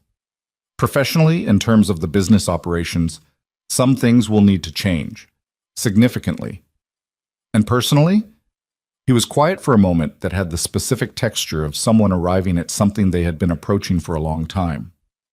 That depends, he said, on decisions that aren't entirely mine to make. She understood what he meant. She understood it completely and immediately. That the 48-hour warrant and the article and the Callaway contract and the 3 properties and the 3 years of careful management under federal scrutiny were all currently in the same room as the decision about what exactly she and Adriano Moretti were to each other and what that meant for both of them going forward. She had come to his building to restore architecture. She had come because of a dangerous ex-husband and a business card in the absence of better options. She had not come to be standing in a library at 7:45 in the morning with a federal warrant in the building and a piece about to go live and her professional life in active collapse, looking at a man who ran a criminal empire and had spent months protecting her from the specific consequences of the empire he ran being used against her. She had not planned any of this. She also understood, with the cold clarity of a woman who had stopped lying to herself about important things, that somewhere in the past 6 weeks she had stopped thinking of this building as a place she was working and started thinking of it as somewhere she had chosen to be. That distinction was going to matter very soon. Her phone buzzed again. She looked at it. A message from an unknown number. No words, just a photo. The photo showed Marta's apartment building on 86th Street, taken from across the street, time-stamped 40 minutes ago. Marta's third-floor window was lit. The message was clear without being stated. I know where she is. I know she's home. The protections around her are currently occupied elsewhere. Claire looked at the photo. She looked at Adriano. She looked at the photo again. He's not done, she said, her voice coming out very quiet. The warrant, the article. That wasn't the end. That was to pull your attention here. She held up the phone. Marta. Adriano looked at the photo. Something happened in his face that was not any of the controlled things she had seen before. Something that was simply, without management, fury. He reached for his own phone. But Claire was already moving toward the door because she understood now that waiting for protection was not the same as being protected, and that the woman in the third-floor window 40 minutes ago had nothing to do with divorce settlements or architectural contracts or federal warrants or criminal empires. She was Claire's oldest friend, and Claire had run out of time for being careful. Claire was out the library door before Adriano finished dialing. She heard him say her name, sharp, with the specific edge of a man who was not accustomed to people moving faster than his instructions. But she was already in the entrance hall, already pulling her coat from the hook by the vestibule, already running the math on 40 minutes and a lit window, and a woman who left for work at 8:15 and had no idea that the photograph on Claire's phone existed. Adriano caught her at the front door. Not grabbing. He didn't grab. He put himself between her and the door with a speed that she hadn't anticipated from a man who usually moved with such deliberate economy, and she pulled up short because the alternative was walking directly into him. You can't go out there alone, he said. Then come with me. I have 2 men outside, but they're on the warrant situation. I need 60 seconds to redirect them. His voice was controlled, but the control was working harder than usual. 60 seconds. She looked at her phone. The timestamp on the photo was 43 minutes ago now. 30, she said. He was already on the phone. He spoke in Italian, fast and low, the same rapid-fire Italian that Damien had used in the cafe, except that this felt entirely different. Not threat, not cruelty, but the compressed efficiency of a man who had been giving operational instructions for 12 years and had never once needed to repeat himself. He was done in 20 seconds. Cars coming around, we go together. Adriano? Together, he said. Non-negotiable. She didn't argue. There wasn't time to argue, and she was honest enough to acknowledge that she didn't want to. The car was a dark sedan, already running, a man she had seen in the building before at the wheel. Late 30s, broad through the shoulders, with the particular quality of stillness that she had come to associate with the people in Adriano's orbit who were not employees in any ordinary sense of the word. Adriano put her in the back seat and got in beside her, and the car was moving before the door was fully closed. Her schedule, Adriano said. She leaves at 8:15, takes the 86th Street crosstown to the east side. Claire was watching her phone, watching for another message from the unknown number that didn't come. She's a physical therapist. Her first appointment is at 9. She's religious about being early. It's 7:52, 23 minutes. Claire felt the arithmetic of it in her chest, a tight mechanical feeling that was not quite panic because panic was useless.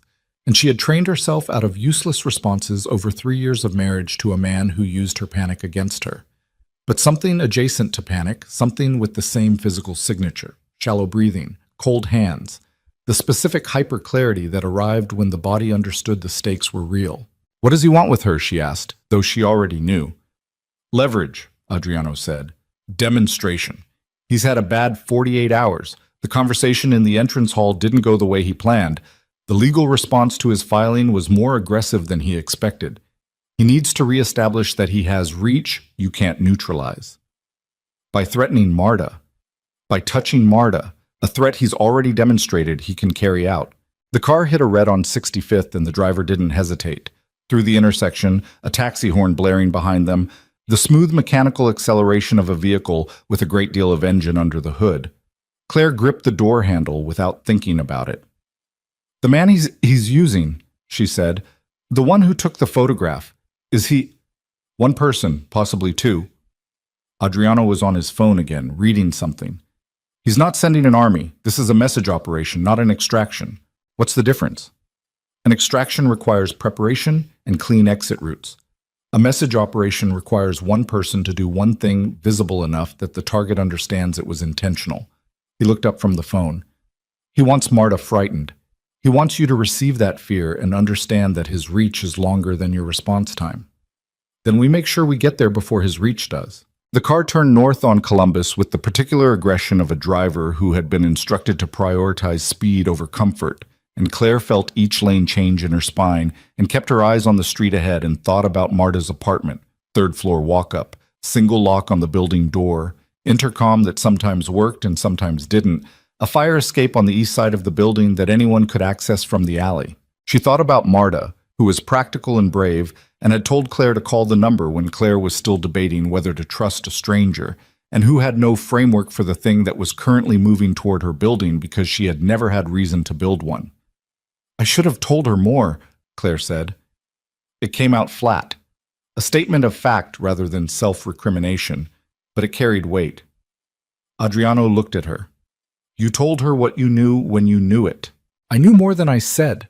I knew what he was capable of, and I kept it vague because I didn't want to frighten her. She kept looking at the street. That was the same thing Damien did to me, managing information to manage the person. Adriano was quiet for a moment. That's not the same thing. Isn't it? Damien managed your information to keep you contained. You managed Marta's because you were trying to protect her from fear she couldn't do anything with. He paused. The intention isn't the only thing that matters. But it isn't nothing. She absorbed that without responding. The car hit 86th Street at 7:58, 4 minutes to the building. Her phone buzzed. She'd looked at it with the lurching certainty that it was another photograph, something worse, something time-stamped in the last few minutes. But it was Rachel Brenner. She answered. The piece went live 2 minutes ago, Rachel said, without preamble. I've already had 2 calls from journalists asking for comment. I've said nothing. Calloway's office called, not Marcus himself, his communications director, asking for a statement. A pause. Claire, how do you want to handle this? Not right now, Claire said. I understand the timing is, Rachel, not right now. A silence. Call me when you can. She ended the call. Put the phone in her pocket, kept her eyes on the street. The car stopped half a block from Marta's building at 8:01, 14 minutes until Marta's usual departure. Adriano was out of the car the same moment Claire was, the driver staying behind them, and Claire was already scanning the street the way she had learned to scan streets, not the casual survey of someone checking for traffic, but the specific methodical reading of someone looking for things that were wrong. She saw him almost immediately.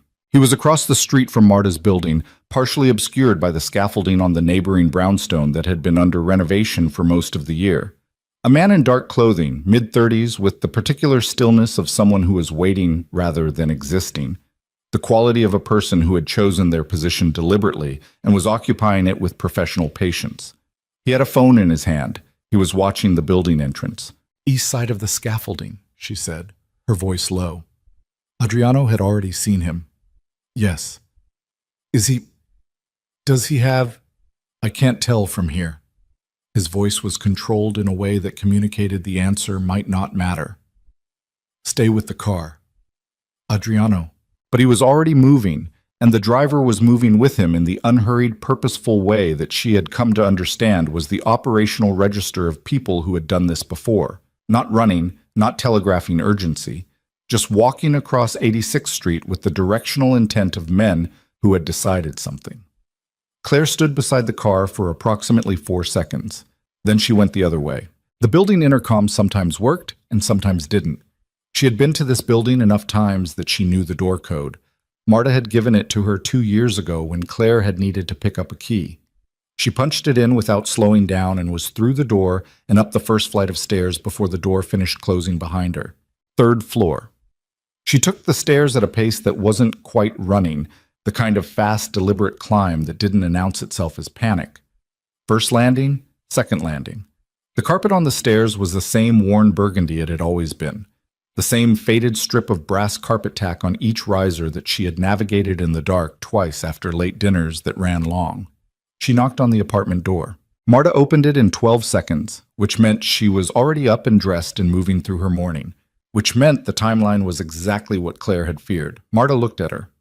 Marta was 40, compact and dark-haired, and possessed of a directness that had been Claire's lifeline during the worst of the marriage years. She took one look at Claire's face and stepped back from the door. "What happened?" she said. Not a question. "You need to not leave this building right now." Claire was inside and had the door closed before she finished the sentence. "I need you to call your first appointment and push it. Do you have someone who can cover?" "Claire, I know, I'll explain everything, but right now I need you to make that call." Marta looked at her for one more second, reading her the way Marta read people, with the clinical directness of someone trained to assess bodies and the intelligence of someone who had known Claire for 15 years. Then she picked up her phone. Claire went to the window that overlooked the street below. Adriano and the driver had reached the man by the scaffolding.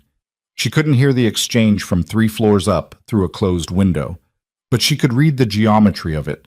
3 bodies, specific spatial arrangement, the man against the scaffolding with the other 2 at an angle that eliminated easy movement in any direction. The man's phone was in Adriano's hand now. How that transfer had happened, she hadn't seen. It lasted 4 minutes. Then Adriano stepped back. The man moved away from the scaffolding with the particular gait of someone who had received information about the cost of alternative choices, turned east, and did not look back. Adriano looked up at the building. She wasn't sure if he could see her at the 3rd floor window. The morning light was coming from behind her, and the glass was old and slightly reflective, but she raised her hand anyway. He held up the phone he had taken. Then he started toward the building entrance. Behind her, Marta said, "My 9 o'clock is pushed. My 10 is fine where it is." A pause. "Now explain to me what is happening." Claire turned around. Marta was sitting on the arm of her couch with her arms crossed and her expression carrying the particular combination of worry and controlled impatience of a person who had been frightened on behalf of someone they loved and had processed it into readiness. Claire told her. Not the managed version. Not the version that protected Marta from details she couldn't do anything with. The whole thing. The cafe, the card, the contract, the building, the surveillance, the letter, the entrance hall confrontation, the article that was currently live, the warrant, and the photograph time-stamped 40 minutes ago showing Marta's lit window. She was still talking when Adriano knocked and Marta let him in, and she finished while he stood near the door with the man's phone in his hand and the driver visible in the hallway behind him. When she stopped, the apartment was quiet. Marta looked at Adriano. Adriano held her gaze with the equanimity of a man accustomed to being assessed by people deciding whether to trust him. "You're the organized crime person," Marta said. "Yes," he said. "And you've been protecting her for 2 months." "Yes," Marta looked at Claire. "And you're in love with him." The apartment got very quiet. Claire felt the heat that moved into her face and recognized it as the physical evidence of something she had been refusing to name in those exact words, even to herself, even in the dark of the 4th floor bedroom during the hours of not sleeping. She didn't answer. Which was, she knew, its own answer. Marta looked back at Adriano. "What happens to her if I'm a target?" "You're not a target in any permanent sense," Adriano said. "You were leverage. The leverage has been addressed." He set the confiscated phone on Marta's kitchen counter. "The photographs on this phone have been deleted. The man who took them has been encouraged to find different employment." "Encouraged," Marta repeated, strongly. Marta uncrossed her arms. She picked up the phone and looked at the blank screen. "What does strongly encouraged mean in your world?"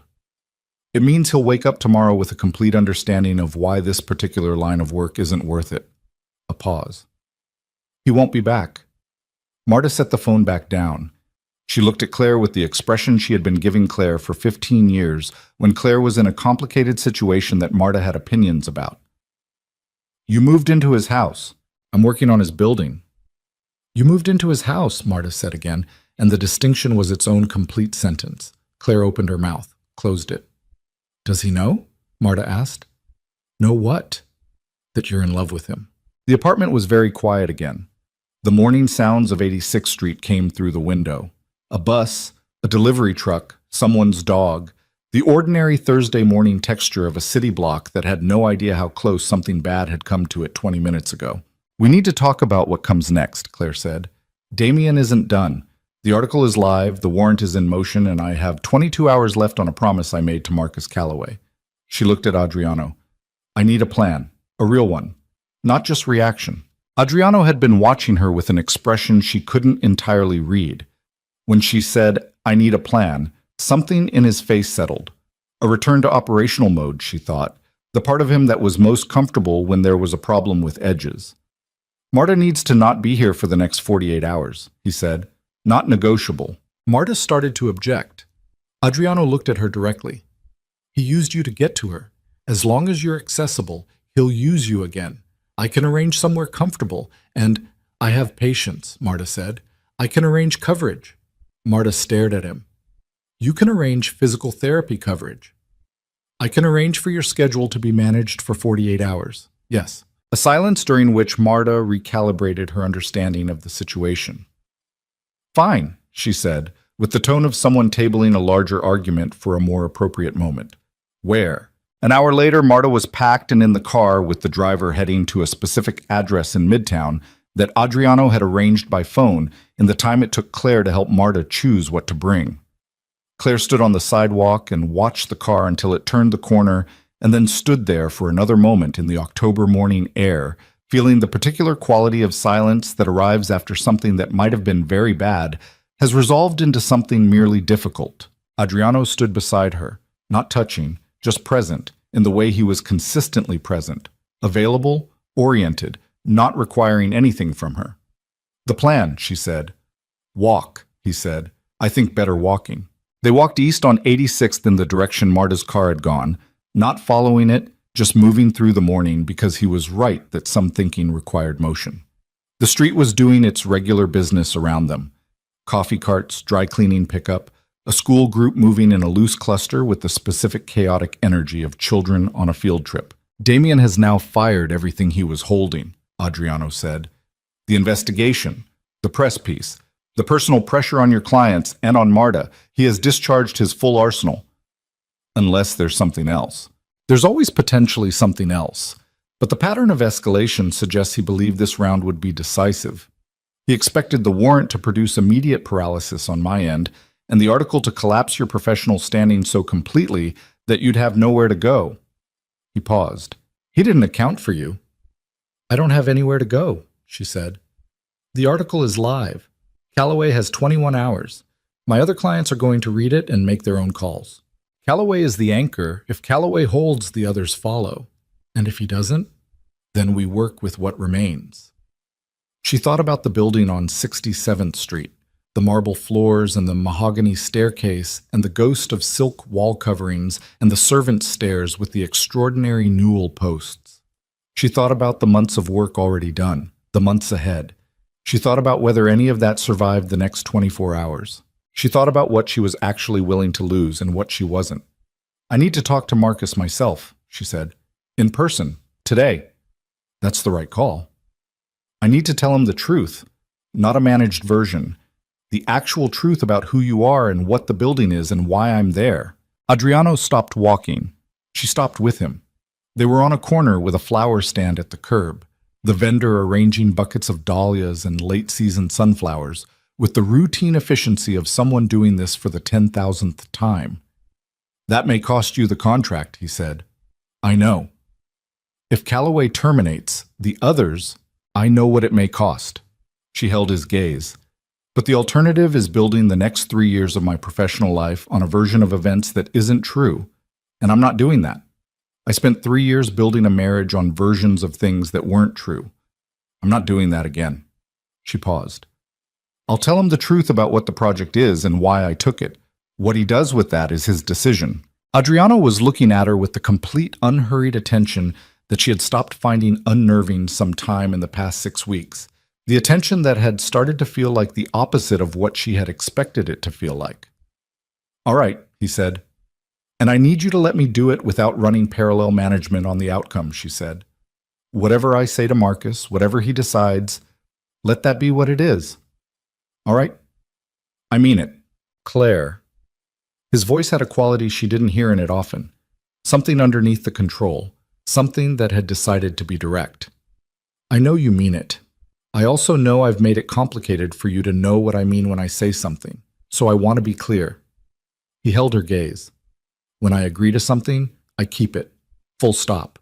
She looked at him in the October morning on the corner by the flower stand and thought about 3 years of agreements that weren't kept and promises that were instruments of control and a man who had smiled at charity galas and put his hand through walls in private. She thought about the specific clinical way she had learned to evaluate what was real. She thought about the past 6 weeks and what she had actually observed. I know, she said. It surprised her slightly how much she meant it.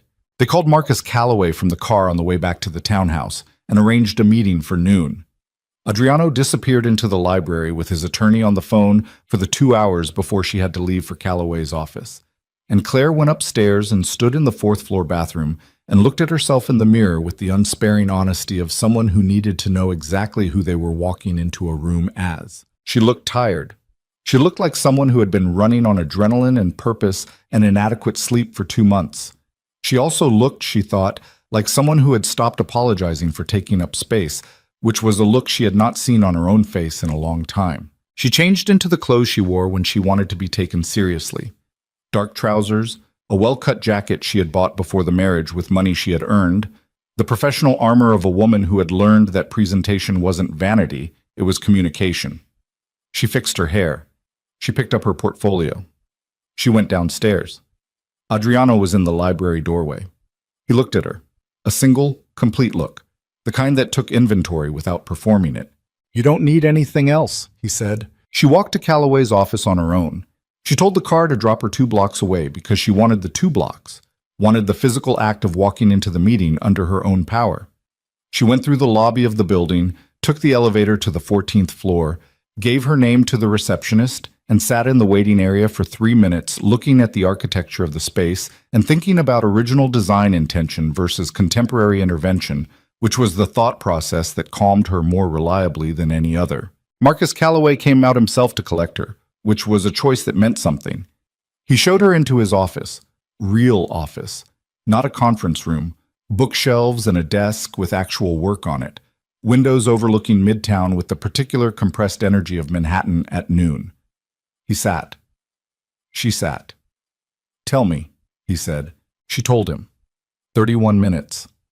The cafe, the contract, the building, and the genuine architectural significance of the project, the living arrangement and why, the divorce situation and what Damien had done with the press piece and the federal records, the criminal enterprise stated directly, the distinction between the work she had done, which was architecturally legitimate and documented and represented her professional practice honestly, and the business context of the client who had commissioned it. She told him about the servant's staircase with the cast-iron newel posts and the silk wall coverings going ghost pale in the upstairs sitting room. She told him that the building was one of the most significant unreported surviving examples of 19th century residential architecture in Manhattan, and that the restoration was going to be the best work of her career. She told him the truth about all of it and let it be what it was. When she finished, Marcus Calloway was quiet for a moment. He was looking at his desk, not at her, with the particular inward expression of someone running a genuine calculation rather than a defensive one. The federal investigation, he said. Is it going to result in charges? I don't know, she said. That's an honest answer. If it does, if he's charged, the building goes into legal limbo potentially. Yes, potentially. The project could be suspended pending resolution. She paused. That's a real risk. But the work you've done so far is documented. The plans exist regardless of what happens to the building ownership. Yes. Another silence. The article describes you as compromised, as having your judgment affected by a personal relationship. My judgment, she said, is documented in every structural decision I've made in that building for the past 6 weeks. I can produce those documents. You can have your own structural engineer review every decision I've made for any evidence of anything other than best professional practice. She held his gaze. What you'll find is that I've been doing excellent work under complicated circumstances. The circumstances don't contaminate the work. Marcus Calloway looked at her for a long moment. My board is going to ask about this, he said. I know. Some of them are going to push to suspend the contract pending clarity on the Moretti situation. I know. What do you want me to tell them? She thought about it. Tell them that you hired me for the quality of my work and that the quality of my work hasn't changed. Tell them that you met with me directly and asked hard questions and got direct answers. Tell them whatever you actually believe after this meeting. She paused. I'm not asking you to protect me, Marcus. I'm asking you to make an informed decision. He was quiet for another moment. Then he put both hands flat on his desk, which was a physical gesture she had seen him make before when he had decided something. I'm going to need a week, he said. Before I make any formal announcement to the board, I need a week. The investigation will clarify or it won't. The dust will settle or it won't. He looked at her directly. But I'm not terminating. Not today. Not based on an anonymous press piece and a federal warrant that hasn't produced charges. She held his gaze. Thank you. Don't thank me. Bring me the best restoration project this city has seen in 20 years. She was back in the car at 1:43, and she sat in the back seat for a moment before telling the driver to move, and she let herself feel what she felt. The shaky relief of it, the bone-tired weight of the morning, and underneath both of those things a clarity that had been building for a long time and had arrived now, fully. She called Adriano. Calloway is holding, she said. A pause. Good. He needs a week. The investigation needs to clarify. I'm working on it. I know. She paused. I need to talk to you when I get back. Another pause, different in quality from the first. I'll be here. She watched Manhattan move past the car windows on the way back to 67th Street, the city doing its relentless Thursday afternoon thing, pedestrians and deliveries and yellow cabs, and the permanent scaffolding of a place in constant reconstruction. She thought about what she needed to say when she got back. She had been thinking around it for weeks, circling it the way you circle a structural problem you haven't fully diagnosed yet, taking measurements from different angles. She knew now what the diagnosis was. She had known, if she was honest, for longer than she had admitted. The car stopped outside the townhouse. She got out. She stood on the sidewalk and looked up at the limestone facade with its damaged cornices and its arched windows and its 130 years of surviving things. And she thought about the first time she had stood here and seen the bones underneath the damage and known immediately that it was worth everything it was going to cost. She went inside. He was waiting in the entrance hall, not pacing, not performing expectation, just present, in the way he was always present, with the quality of a person who had decided where they were going to be and was being there completely. She stopped 2 feet from him. The entrance hall was quiet. Outside, the city continued. Above them, the chandeliers hung in their plastic sheeting, waiting. I know what you're going to say, he said. Do you? I've known for some time. His voice was very quiet. I've been waiting for you to be ready. She looked at him, the lines around his eyes, the scar at his temple, the controlled face that she had learned to read over 6 weeks of proximity and candlelit dinners and 3 a.m. Italian phone calls and a man standing in her entrance hall with the stillness of something that had decided she was worth protecting and had not changed its mind once since making that decision. Adriano, she said. Yes. The front door opened. Not Damien. Her mind went there for one cold second and then resolved. It was one of Adriano's men, breathing hard with the specific quality of someone who had moved fast to get here, and the expression on his face was the one she had learned meant something had happened that had not been anticipated. He's here, the man said. Not explaining who, not needing to. Not alone. Building service entrance, back of the block. 3 men. One of them... A pause. One of them has something. The entrance hall went cold. Adriano's face closed in the way it had closed during the federal agent's visit, the full shutdown, and in the movement that followed, him turning, his hand going to the inside of his jacket, where she had not until this moment understood there was something besides a phone. She saw the full reality of what his life actually was beneath the dinners, and the restored silk wall coverings, and the complete attentive silence when she talked about architectural intention. This was what it meant. This was the other version, the permanent presence beneath the tailored surface. She thought about leaving. Her feet did not move. Adriano turned back to her. His expression was unreadable in the way that meant everything was present and none of it was available for her to see. "Go upstairs," he said. "No." "Claire." "I said no." Her voice was very steady. Her heart was doing its too-fast thing, the adrenaline arithmetic of a situation that the body understood was serious, but her voice was completely steady. "Tell me what's happening." He looked at her for 1 second. One complete, total second that contained everything. "Damien came to end it," he said. "And he brought someone who knows how." The entrance hall held its breath, and Claire understood that the conversation she had come inside to have, the one she had been circling for weeks, the diagnosis she had finally arrived at, was going to have to wait, because the man she had almost said it to was standing in front of her with his hand inside his jacket and 3 men at the service entrance. And everything they had been building toward was about to be decided not by words but by what happened in the next few minutes. She thought about bones under damage, about things that survived. "Then let's end it," she said. "Oh." The service entrance was at the back of the building, accessible through a narrow alley off 67th Street that ran between the townhouse and the neighboring property. A gap barely wide enough for 2 people to pass, the kind of urban seam that existed in older blocks, where the original construction had left functional but overlooked passages between estates. Claire had mapped it 6 weeks ago. She had mapped every entry and exit point in the building on her first full assessment walk, the way she always mapped buildings. Not for security reasons then, just professional habit, the architectural reflex of understanding how a structure breathed and moved and connected to the world outside it. She knew the service entrance opened into a utility corridor that ran behind the kitchen level and connected to the basement stairs. She knew the basement had 2 points of access to the main building. She knew the ceiling height in the corridor was 7 feet, and the floor was original stone, and the single light fixture had a burned bulb that had been on Elena's maintenance list for 2 weeks.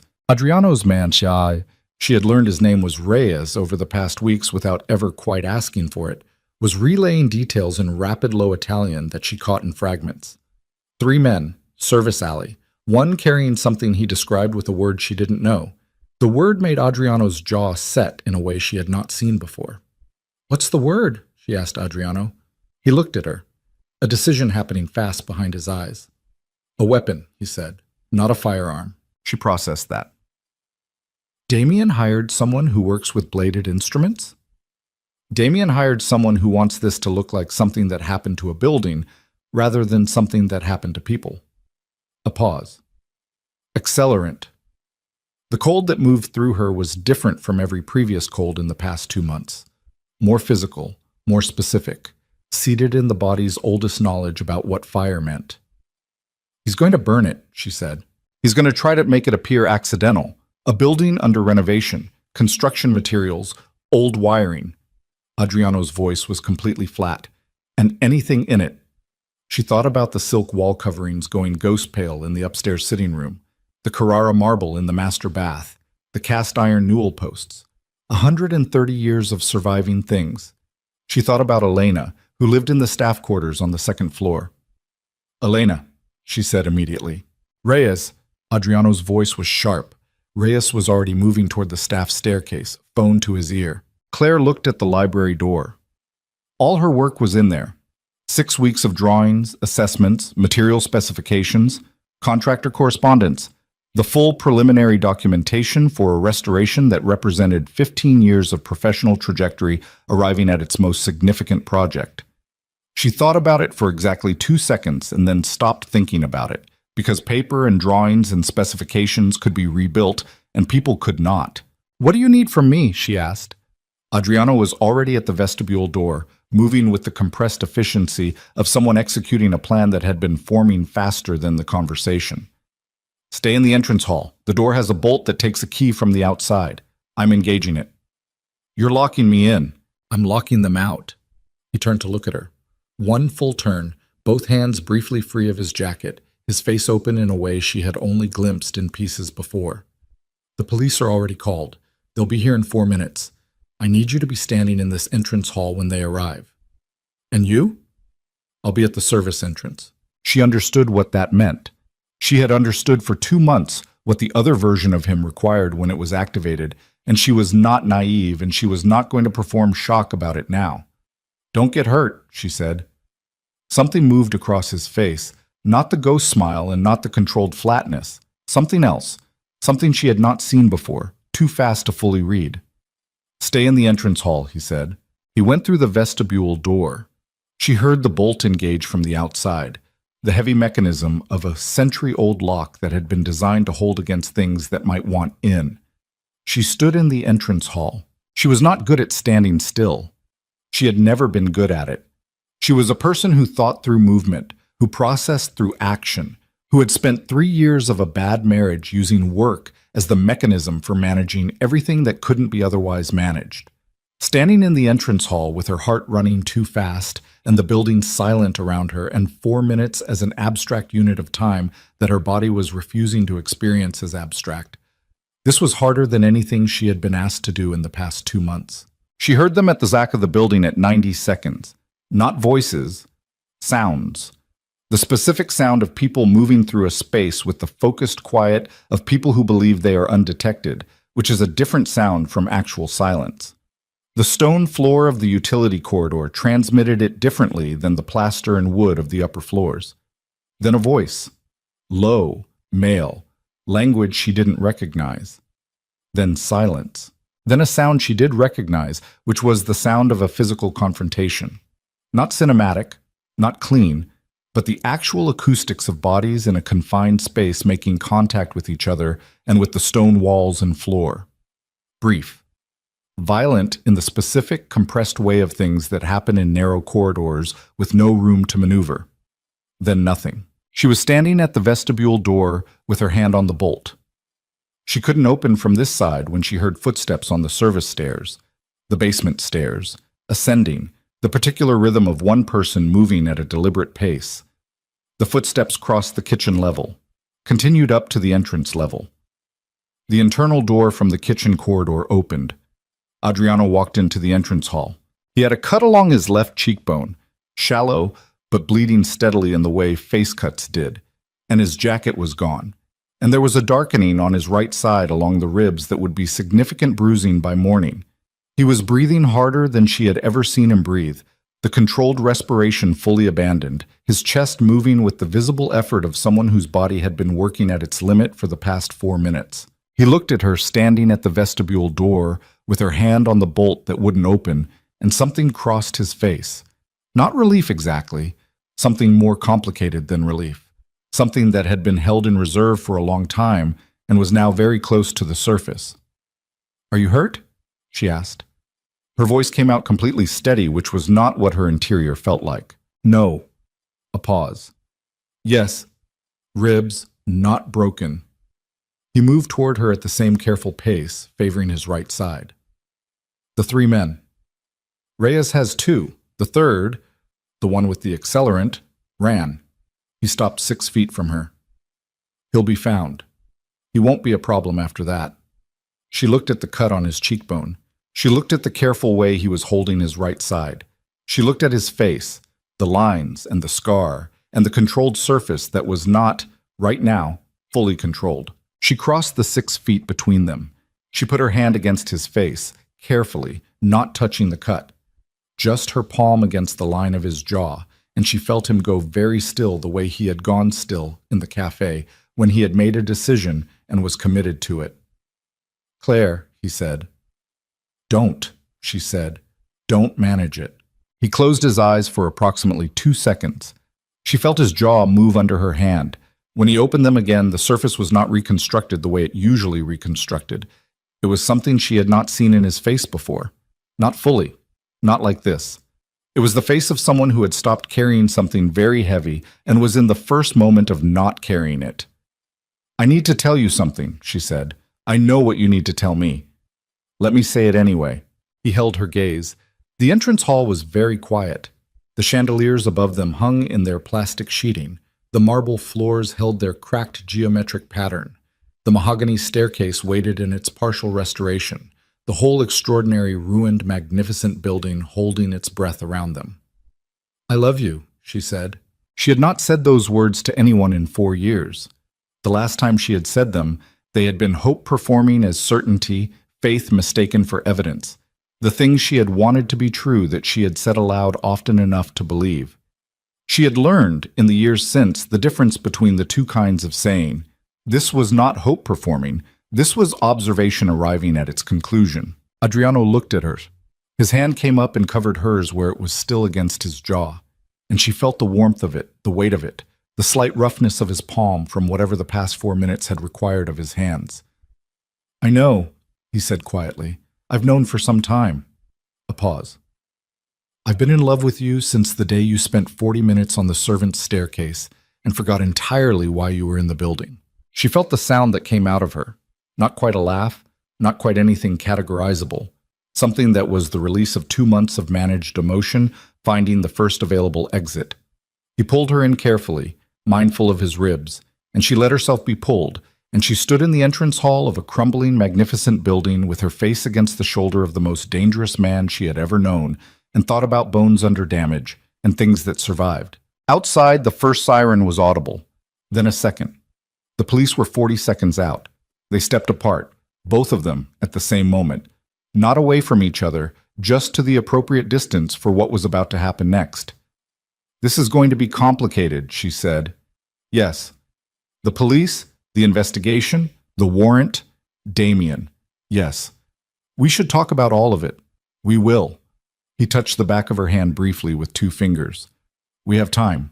The police were 4 officers and a sergeant, and then 2 more officers, and then a detective who arrived 8 minutes after the first responders with the focused energy of someone who had been waiting for a call like this and had a context for it already. Adriano's attorney arrived 17 minutes after that, which Claire suspected was not a coincidence of timing. She stood in the entrance hall and answered questions with the direct accuracy she had always brought to difficult conversations, and she watched Adriano do the same from across the room, measured, precise, giving exactly the information required and framing it with the practiced exactness of someone who had been doing this for 12 years. She watched the detective watch him with the particular expression of a man who respected the game even when he was on the opposite side of it.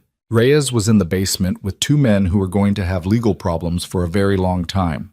The third man was found 40 minutes later 3 blocks east, the accelerant equipment still in his possession, which was a piece of evidentiary good fortune that Claire recognized as not entirely accidental. The detective asked her at one point about her relationship to the building and to Mr. Moretti, and she answered both questions with the same direct honesty she had brought to Marcus Calloway's office that afternoon. The detective wrote it down and looked at her with an expression she couldn't fully categorize and moved on to the next question. Damien Vale was taken into custody at his apartment on Park Avenue at 11:14 that night.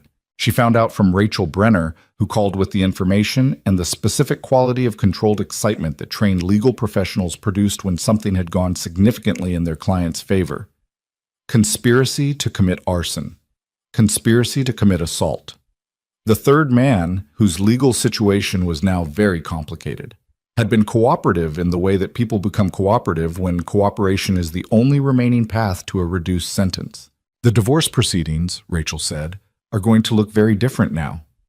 Claire sat on the edge of the 4th floor bed and looked at the restored ceiling plaster. She had completed the repair work on that section 2 weeks ago, the original design fully recovered, the damage addressed and resolved, and felt the slow metabolizing of 2 months of sustained crisis beginning to move through her system. Handle it, she told Rachel. Handle all of it. I trust your judgment. She sat with the phone in her lap for a long time after that.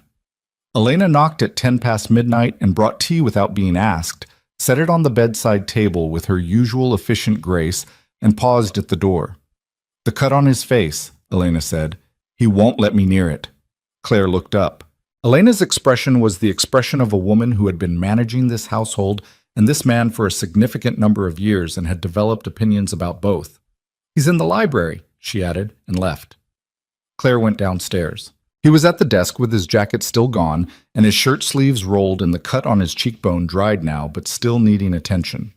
There were documents in front of him. She recognized the format of legal correspondence, and his phone was face down on the desk, which meant he had finished the calls he needed to make and had not yet decided what came next. She found the first aid kit in the kitchen with the efficient navigation of someone who had spent 6 weeks learning where everything in a building lived. She brought it back to the library and sat in the chair across from him and opened it without asking. "You don't need to," he started. "I know I don't need to." She found the antiseptic wipe and the appropriate closure strips.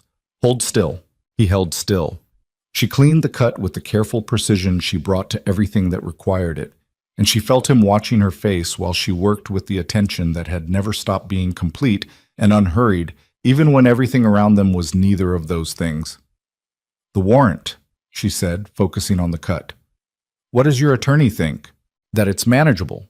The records they've requested are clean. The investigation was targeted at a specific period, and the documentation from that period is solid." A pause. "There will be an uncomfortable few months.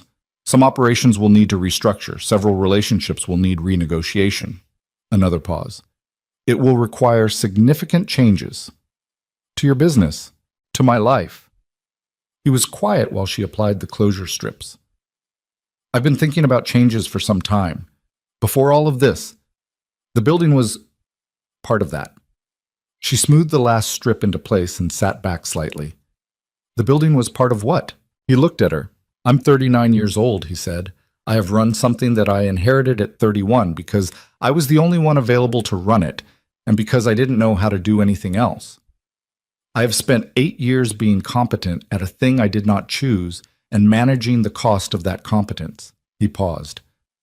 "When my grandfather left me this building, he left a letter with it.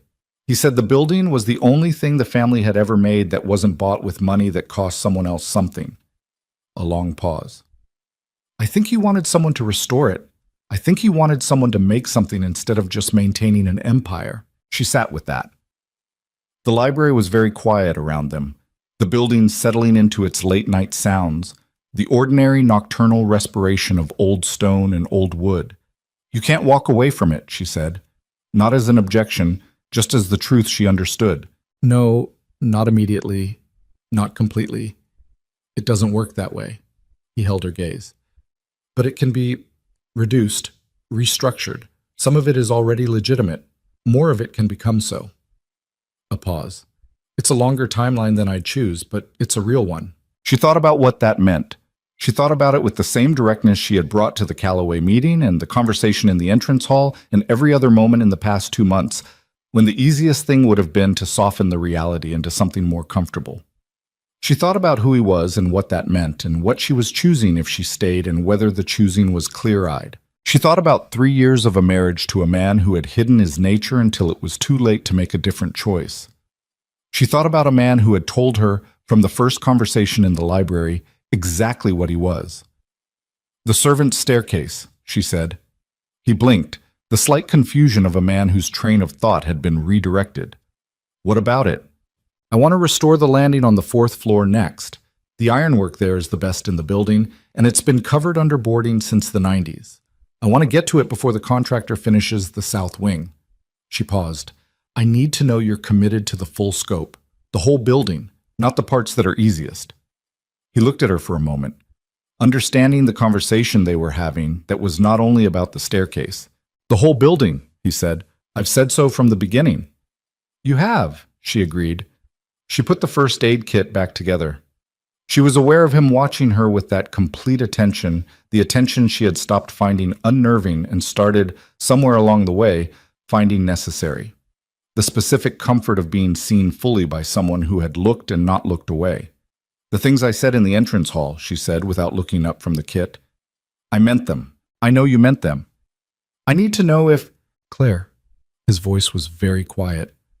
"I told you I've been in love with you since the servant's staircase. That was 6 weeks ago, and nothing that has happened since has changed it. The warrant hasn't changed it. The federal investigation hasn't changed it. Damien Vale hasn't changed it." A pause. You're not a situation I'm managing. You're not a person I'm protecting because it's convenient or because it serves some other purpose. You're—" He stopped. Something moved in his face that was neither the controlled surface nor the rare glimpse beneath it, but something she had not seen before. Something that was simply him, without any of the architecture of management. "You're the person I want to make something with, instead of just maintaining things." She looked at him. The library was quiet. The building breathed around them. "Okay," she said. He reached across the desk and took her hand. Not dramatically, just took it, her hand in his, and held it with the particular quality of someone who has decided on a thing and is not going to be argued out of it. They sat like that for a while in the quiet of the library, surrounded by the work of what they were building. The months that followed were not simple. Nothing about the situation resolved cleanly or quickly because real things did not resolve cleanly or quickly, and Claire had spent enough years learning the difference between the clean versions of stories and the actual ones to have stopped expecting it.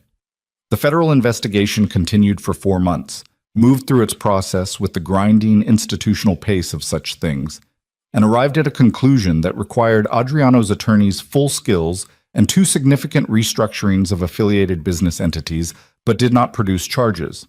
His attorney called it a managed outcome. Adriano called it expensive. Claire called it the beginning of the longer timeline he had described. Damien Vale's arrest produced consequences that moved faster. The conspiracy charges, supported by the cooperative third man, and the corroborating electronic evidence that investigators developed over 6 weeks, resolved in a plea that involved Damien accepting the original divorce settlement terms, plus forfeiture of all 3 jointly owned properties as part of a broader financial penalties arrangement. He received a sentence that, given his attorneys and his resources and the specifics of what he had pled to, was not as long as it might have been. Claire sat with her own feelings about that for several weeks and arrived, eventually, at the conclusion that the specific length of his sentence was less important to her than the permanent legal record that now documented what he had done. She divorced him on a Tuesday in February, in a courthouse in Lower Manhattan, in a proceeding that lasted 14 minutes, and produced a document she held in both hands on the courthouse steps in the February cold and did not cry over. She had done her crying privately in the months prior, at appropriate moments, not for Damien, not for the marriage, but for the version of herself who had believed things that weren't true for long enough that the believing had cost her significant pieces of herself. She had mourned that properly and completely, and had arrived at the other side of it lighter than she had expected. Marta was on the courthouse steps with her. They stood in the February cold, and Marta held the document while Claire put her gloves on, and then handed it back without comment. And they walked to the nearest coffee place and ordered the largest size available, and sat by the window watching the street. "Are you all right?" Marta asked. "Yes," Claire said, and meant it. "Are you going back to the building?" "I live in the building." Marta gave her the look she had been giving her since October. "You know what I mean." Claire looked out at the February street. "I know what you mean, and yes, I'm going back to the building." Marta drank her coffee. "He's good to you." "He is." "He's also a man who—" "I know what he is," Claire said. "I've always known. It's not a surprise I'm managing. It's a fact I've looked at directly and made a decision about." She paused. "Which is different from what I did before." Marta was quiet for a moment. "You sound different." "I am different. Good different." "I think so." She looked at her coffee. "Harder to surprise, less likely to confuse hope for evidence, less patient with things that aren't what they claim to be." She paused. "Better at knowing what I want and saying so." The Marcus Calloway project had not died. It had come close in late October when 2 board members pushed hard for contract suspension, but Calloway had held, as he had told her he would, and by December the federal situation had clarified sufficiently that the board's concerns had been addressed. She delivered the first completed section of the project in January, the East Wing reception rooms, fully restored to their original specification with a series of material and technique decisions that Marcus had walked through in silence and then stood for a long moment looking at before saying, quietly, that it was the finest interior restoration work he had seen in 15 years. She had called Adriano from the street outside Calloway's building to tell him. He had been quiet for a moment, and she had heard in his silence the same thing she had come to hear in all his silences. The presence of something he was feeling fully and expressing through the specific quality of his not speaking. "Good," he had said. "I knew it would be." "You hadn't seen it yet." "I've seen everything else you've done. I didn't need to see this one." She had stood on the street in the January cold and felt something in her chest that had been tight since the cafe in September release another increment. Not all the way. She was honest enough to know that the full release of 3 years of damage was not a single moment's work, but a longer project, the kind that required consistent attention and revisiting and the willingness to check structural integrity regularly rather than assuming it held because you wanted it to. But an increment, real and measurable. The townhouse was transformed by spring, not finished. She had told him from the beginning that real restoration couldn't be rushed, that the kind of work she was doing required the building to be understood rather than just repaired. And he had agreed and continued to agree in practice rather than just in principle, which distinguished him from every other client she had ever worked with. But transformed in the way that buildings transform when the intention behind the work is genuine, room by room, the original design coming back into visibility, the accumulated damage addressed without pretending it had never happened, the building becoming itself again rather than becoming what someone else had decided it should be. The entrance hall marble was repaired and polished, the cracked sections stabilized rather than replaced, the repair lines visible and honest the way honest restoration required. The chandeliers were cleaned, rewired, rehung, and when they were first illuminated at full brightness, Elena stood in the entrance hall and looked up at them with an expression that Claire had only seen on her face twice before, the controlled emotion of a person who had lived alongside a loss for so long that its reversal felt almost too large to contain. The servants' staircase was the project Claire had spent the most time on. The ironwork was exceptional. She had been right about that from the first walkthrough, and the full restoration, which required a specialist she had located in Philadelphia and brought to Manhattan for 3 weeks, had revealed details in the casting that she had not been able to see through the accumulated surface treatment. She had photographed every inch of it when it was finished and sent the photographs to 2 colleagues whose work she respected, both of whom had responded with the specific reverence that people in her field reserved for things that were genuinely significant. Adriano had found her on the staircase landing on the evening it was finished. She was sitting on the top step of the restored section, looking at the ironwork and the early evening light coming through the window at the landing, doing the things she had been doing since the first walkthrough, looking at it and understanding it. He sat on the step beside her. They sat there for a while without talking, the building quiet around them in the specific late afternoon way of buildings whose day's work is done. The ironwork caught the light. The restored plasterwork on the staircase walls held the shadows cleanly. "Do you remember what you said," she said, "about your grandfather's letter?" "Yes." "That he wanted someone to make something, instead of maintaining things." "Yes." She leaned her head against his shoulder. "I think he'd like what we're making." He was quiet for a moment. Then he put his hand over hers where it rested on the stair beside him, and she felt the warmth of it, the particular weight of it, the same 2-finger gesture from the library on the night everything was over and everything was beginning that had become, over months, one of the things she knew about him, the way you know things about people you have decided to know fully.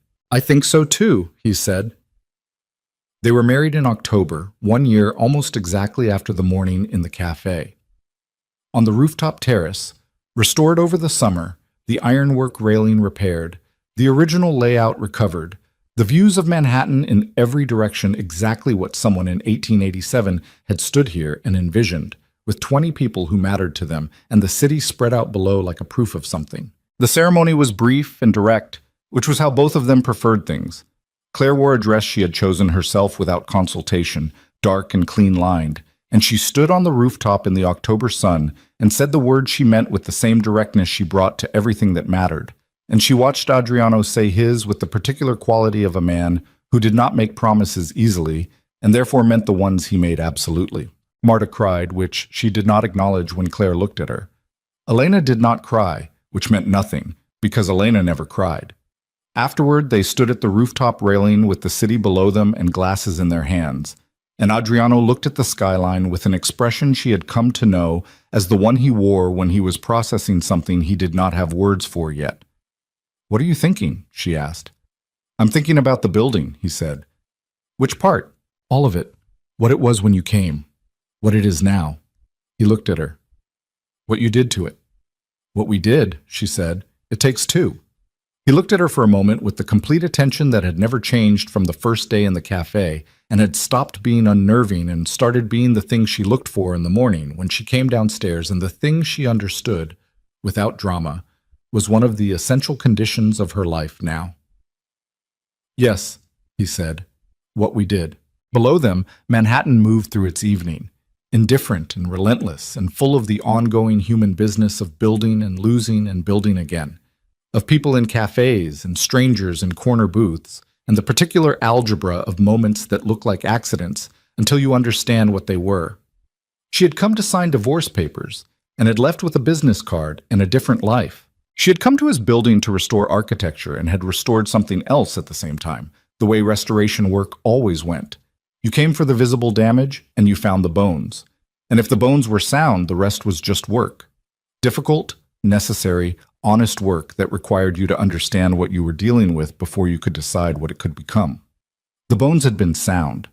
The rest had been work. And standing on the rooftop of a building that had come back to itself after decades of careful neglect, in a city that kept moving through the dark below them, Claire Whitaker, Claire Moretti, felt the thing that she had stopped trusting she would ever feel again.